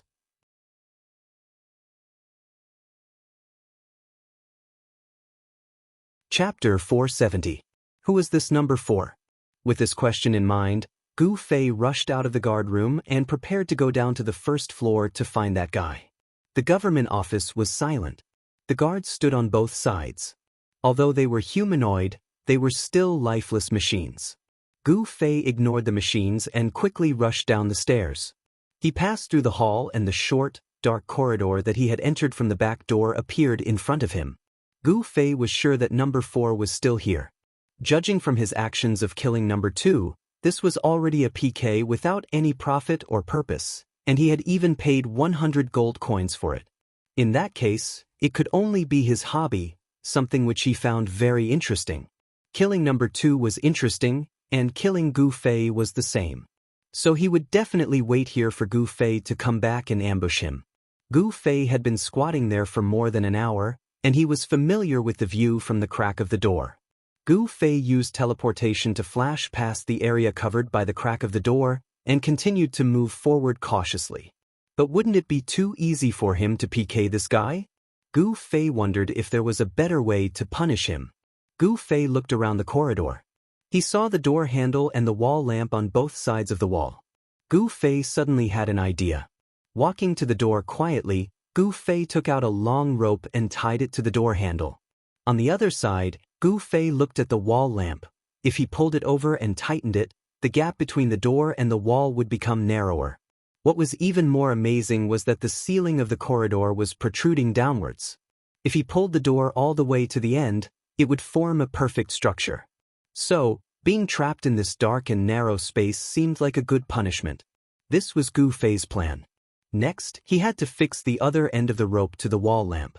He couldn't do this without being seen by number 4, so he had to be fast. He grabbed the rope and waited for the cooldown of teleportation to end. This was the fastest way to move. By the time number 4 saw it, reacted, and responded, it would be enough for him to complete what he needed to do. The cooldown was over. Gu Fei took a deep breath and looked at the wall lamp. He stretched out his finger and whispered softly, without missing a beat. The wall lamp was right in front of him. Gu Fei's teleportation sent him to an extremely comfortable height. With a quick flick of his arm, the rope wrapped around the wall lamp. Gu Fei grabbed the rope with both hands and pulled it tight as he fell. This was also to test whether the connection between the wall lamp and the wall was sturdy enough. If it was easily torn off, then it was naturally impossible to trap the person behind the door. The only way was to go up and hack the person to death. The test was perfect. The wall lamp was so sturdy that Gu Fei could hang on the rope. Gu Fei quickly tied a knot and happily landed on the ground. He heard a muffled thud from the door behind him, followed by someone shouting, "What's going on?" Number 4's voice. Gu Fei became even happier and said with a smile, "It's me." Number 9? Number 4 asked from behind the door. "That's right. You're back? Come and help me take a look. There's a problem with the door." Number 4 said. Gu Fei laughed. It seemed that this fellow was much slower than he had imagined. Didn't he see that someone was messing with the door? Or was this guy tricking him to come closer? Did he have some other tricks up his sleeve? With that thought, Gu Fei didn't move and said, "Let's make a bet. Let's bet whether or not number 2 is behind the door." "I think he is." "Then I can only bet that he isn't?" Number 4 said. "So you win. Your reward is to continue to stay behind the door." Gu Fei said. There was silence behind the door. "You definitely didn't think that number 2 and I had already added each other as friends, right?" Gu Fei said. He had specifically confirmed this with number 2, but number 2 clearly said that he didn't reveal this information. This was also the main reason why Gu Fei was sure that number 4 would still be waiting for him here. Number 4 thought that Gu Fei didn't know about number 2's death and would come back here without any suspicion. "Stay here for now. When I have time and I haven't forgotten, I might come back to release you. If you really can't wait, you can try to forcefully log off," Gu Fei said as he prepared to leave. He didn't feel like there was much to say to number 4. "Hey!" Number 4 shouted from behind the door. Gu Fei ignored her and left without looking back. The corridor behind the door became quiet again. The lights on both sides of the wall continued to flicker. The rope that Gu Fei pulled out was projected onto the walls on both sides. The door was suddenly pushed open. It wasn't the side that Gu Fei pulled tight, but the other side of the door. Number 4 stood quietly by the door and looked at the rope that was stuck to the wall and its blurry shadow on the wall opposite her. Shut up. What Gu Fei ignored was the shadow. From the moment he arrived at the corridor behind the door, even though he didn't appear in his field of vision, Number 4 had already noticed the presence of someone from the shadow on the wall. He still didn't know who this person was. He thought that if this person continued to walk down the corridor, he would eventually be exposed to his field of vision. However, the shadow on the wall suddenly flickered, and this person's shadow suddenly moved forward a few meters. Gu Fei used teleportation to jump out of his field of vision. However, Number 4 quickly grasped 2 pieces of information from the flickering shadow. The person had this special high-speed movement method. The person knew that he was behind the door and had malicious intentions, so he intentionally moved away from his field of vision and didn't let him see him. The only people who would know that he was at the back door were Number 2 and Number 9. Number 2 had already been sent to the resurrection point. Number 9 shouldn't have any malicious intentions towards him, but he suddenly did. There was only one possibility. He knew that he killed Number 2. How did he know? Obviously, Number 2 told him after the two of them added each other as friends. With just a shadow that jumped a few meters away, Number 4 immediately deduced the above conclusions, and none of them were wrong. Therefore, when Gu Fei was planning how to fix the door, Number 4, who was only one door away from him, was already on guard. Even though he knew that the person was not friendly, he still didn't know what Gu Fei was going to do. He was curious, so he quietly watched from behind the door. He was completely prepared to escape at any time. Therefore, when Gu Fei teleported to pull the rope, Number 4 immediately darted out from behind the door. Gu Fei had to wind the rope, tighten it, and tie the knot. There were quite a lot of procedures that required some time. The reason why he felt that he could make it in time was because he was certain that Number 4 would be caught off guard by this sudden situation. It would only take a few seconds for Gu Fei to judge the situation. He didn't expect Number 4 to be prepared. He flashed, and Number 4 rushed out immediately. In a few seconds, he flashed to the other door. Number 4's movements weren't slow at all. For Gu Fei, who was several meters away, the conversation that followed was coming from the opposite direction. There was only the width of the corridor between the left and the right. If Gu Fei stood closer, he would have noticed it. Unfortunately, he didn't move forward, and Number 4 purposely didn't make him suspicious. Therefore, after Gu Fei left, Number 4 walked out from behind the door. Looking at Gu Fei's design, he was amazed. That was close. I almost got trapped here. This kid is too much. Number 4 pulled the rope. Both ends were very sturdy. If he really got trapped behind the door, there was nothing he could do. This guy, I need to kill him. Number 4's face was filled with excitement. This guy has a good relationship with Number 2, so he will definitely think of a way to help Number 2 complete the mission. As for Number 2's mission, I'm quite clear about it, so I already know where you are going. Number 4 thought about it and left the corridor. Gu Fei walked up the spiral staircase. He wasn't done with Number 4. For him, he still had to eliminate Number 3, find Number 6, and find the things that Number 2 needed. What is the purpose of this mission? Am I an NPC that serves the players? Gu Fei thought with tears streaming down his face. The first thing he had to deal with was Number 2's mission. Originally, he thought that the mission was about stealing, so he wouldn't get any clues from the guards in the hall. In the end, Gu Fei just wanted to give it a try and asked casually. He didn't expect that he would actually get the information he needed. There might be clues on the top floor. This was really out of Gu Fei's expectations. As he reported the good news to Number 2, he heard Number 2's analysis. If it was me, don't even talk about asking, the guards would probably kill me when they see me, probably because it's you, that's why it's just a normal item. Your question is also a normal inquiry, so the NPC gave you the answer, right? When Gu Fei heard that, he couldn't help but feel that the parallel world was really a new way of thinking in online games. Clues that the person on the mission couldn't get could be found by others by asking. This thinking was really too reverse. Even veteran players like Sword Demon Brother Yu definitely wouldn't have thought of it. After a while, Gu Fei arrived at the top floor. The space on the top floor was narrow and low, and it seemed to have been abandoned for many years. There were cobwebs everywhere. Gu Fei coughed and felt his face was covered in dust. What made him even more pessimistic was that there was not a single NPC on this floor. Didn't this mean that he could only bury his head to look for it and not ask for information? As for the item that number 2 needed, what kind of secret drawing material was it? Was it a piece of paper, a book, or something else? Number 2's mission prompt didn't specify it either. Gu Fei could only look for it with a bitter face. In a short while, his body was covered in dust. Half a candle, rusty nails, starving rats, charred wooden sticks, the named items and props in the garbage pile on the top floor were really endless. Gu Fei suspected that this was a special design by the system to hide the mission items and then let the players find it. After rescuing a trapped butterfly from a broken cobweb, Gu Fei shone a weak beam of sunlight through a hole in the roof and found a broken piece of paper in a broken wooden table and a drawer that stretched out in half.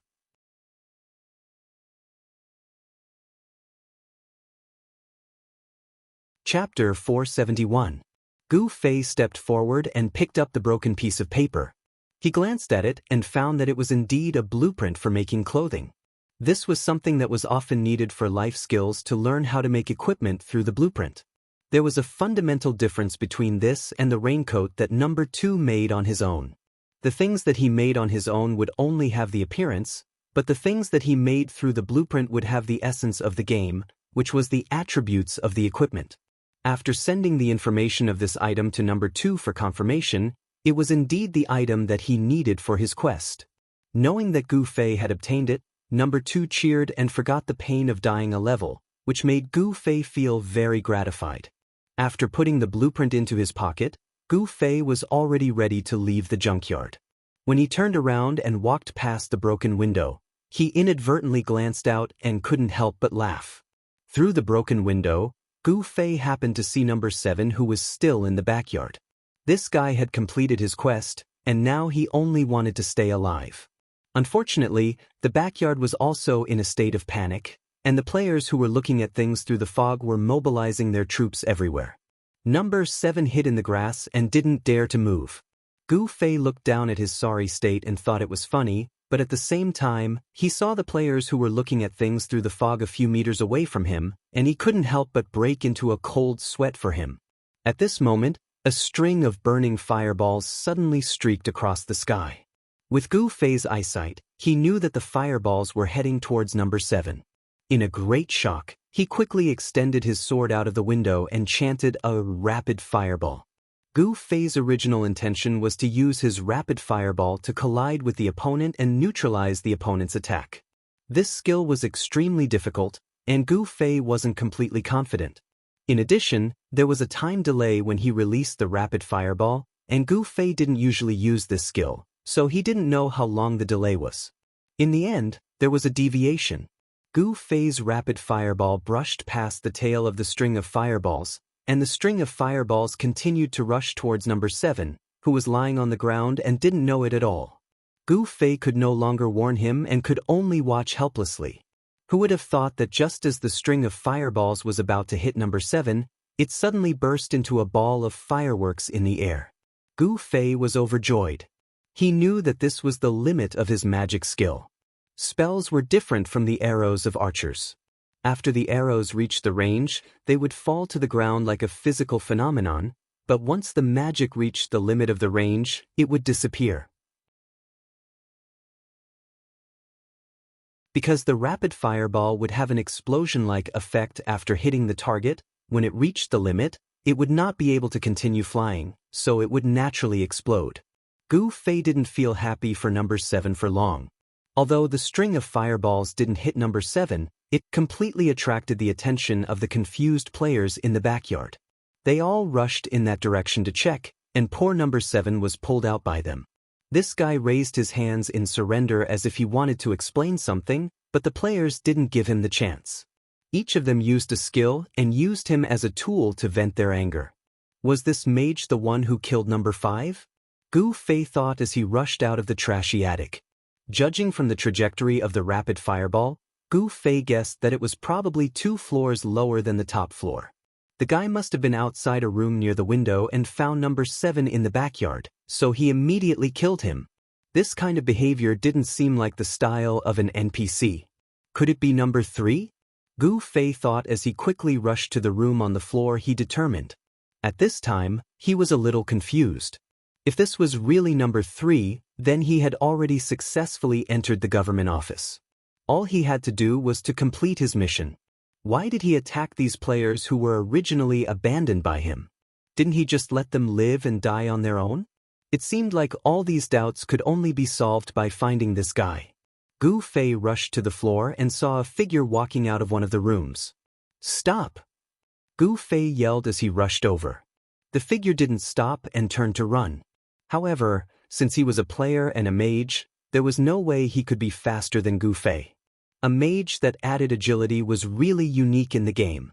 If it was in the wilderness, Gu Fei would be able to catch up to him in no time.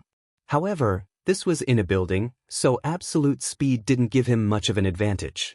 The guy clearly understood that he couldn't compete with Gu Fei in speed, so he quickly ran into another room. Isn't this suicidal? Just as Gu Fei thought that, he saw a figure flying towards him from the corner of his eye. It was directly flying up from the bottom of the circular staircase to attack him. Gu Fei quickly dodged to the side. When he turned around to look at the person, he was shocked. "Number 4. You have a fast reaction." Number 4 held a dagger in his hand. He had a smile on his face, but it was as disgusting as a poisonous snake sticking out its tongue. "How did you come out?" Gu Fei was curious. He felt that the design was flawless. Number 4 laughed, revealing a mouth full of white teeth. "If I didn't come out, how could I kill you?" Gu Fei wasn't in the mood to waste time with number 4. Although this person was despicable, his goal was simple. He just wanted to kill someone. As for the person that was suspected to be number 3, Gu Fei didn't know what his goal was. It was worth studying him. "Let's finish this quickly." Gu Fei pointed his sword at number 4. "You've got guts." Number 4 laughed. He placed his dagger in front of his chest and continued to stare at Gu Fei like he was staring at his prey. Dual flame flash. Gu Fei didn't want to waste any time. He rushed forward and swung his sword at number 4. Under the cover of the sword, Gu Fei used his full strength. For an ordinary person to be able to use this kind of move that could be used to deal with Gu Fei, it was considered a great advantage. However, Gu Fei still neglected a problem. After all, his kung fu was honed from the real world. When he executed a move, all the reactions he had prepared were completely based on the foundation of reality. At this time, he was in a game, and the skills in the game were existences beyond reality. The reactions of the skills might not necessarily be covered by Gu Fei's follow-up moves. Number 4 faced Gu Fei's attack. His body suddenly shook. All that was left in Gu Fei's eyes was an afterimage. The afterimage turned into countless afterimages, drawing an arc in the air and going behind Gu Fei. His speed was not inferior to teleportation. How could someone move at such a high speed in the real world? Therefore, this time, Gu Fei's follow-up move was completely ineffective. The dagger was already aimed at Gu Fei's back. With such a high-speed attack, even if Gu Fei could react, he wouldn't be able to react in time. After all, there was a limit to human strength. However, number 4's attack missed. This was because Gu Fei also had a skill that surpassed human strength: teleportation. So it really is teleportation? Number 4's attack missed. He looked at Gu Fei, who had turned around 5 meters away. Shadow movement? There are so many strange skills in this game, Gu Fei said. "How did you know?" Number 4 was shocked. "It's your dagger skills. How could I not know?" Gu Fei laughed. "Appraisal skill? That's impossible." Number 4 was surprised. Everyone knew that it was possible to identify a player's equipment with appraisal. However, at the same time, people now also knew that appraisal skills level was related to the player's and equipment's level. The dagger that number 4 was holding was a piece of equipment that surpassed his current level. Logically speaking, it shouldn't be identified by appraisal skill. Surprised? It seems like you've done a lot of PK but haven't done many wanted missions? Apple vinegar. Gu Fei read out the opponent's name. You can even identify its name? Number 4 was indeed apple vinegar. He was surprised that Gu Fei could recognize its name. Do more wanted missions and you'll understand, Gu Fei said. Apple vinegar was the target of his daily mission. However, it was still a wanted mission. The third function of the wanted badge was also effective on him. 100% appraisal. Therefore, even though Gu Fei's appraisal skill level wasn't that high, and Apple Vinegar's dagger was a piece of equipment that surpassed his level, Gu Fei was able to identify it immediately. Apple Vinegar's equipment was in front of Gu Fei's eyes. However, he didn't have the ability to determine the power of the equipment. He only read out the skill on Apple Vinegar's dagger.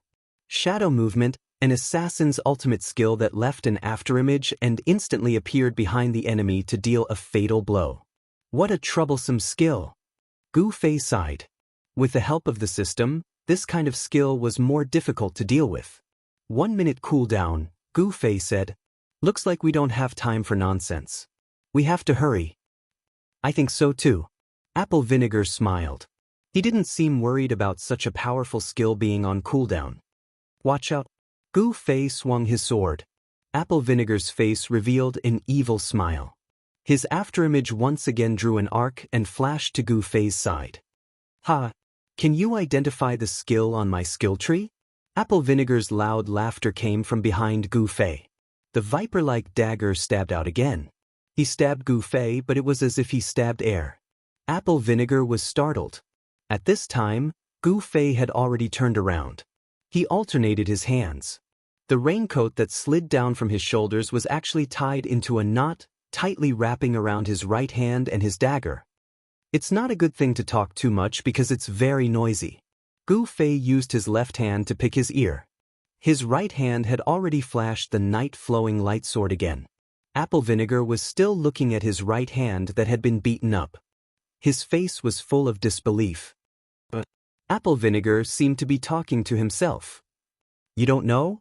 Gu Fei said. I bet you that you've never missed before, right? Because you've never missed before, so you're completely inadequate in your response after you miss. Your reaction is so slow that it makes me want to crouch down and tie my shoelaces first. The first time I missed, my reaction was slow. The second time, it's still so slow. TSK. Gu Fei shook his head and sighed. I don't know what the punishment for this sword will be. Go and see for yourself. Gu Fei swung his sword down. His eyes flashed and Apple Vinegar disappeared with a flash of white light. Turns out I also have a lot of words. Lecturing others for no reason, it's an occupational disease. Gu Fei sighed. Butterfly knot. Number 3, the great number 3, there's still number 3, who is number 3? You're tuning in to the Passion Pages YouTube channel. We're so grateful for your support and don't forget to subscribe to join us on this incredible journey through captivating stories. Your generosity through donations truly makes a world of difference, as it's the primary source of revenue that allows me to expand and enhance this channel for you. Thank you from the bottom of my heart for being a part of this adventure.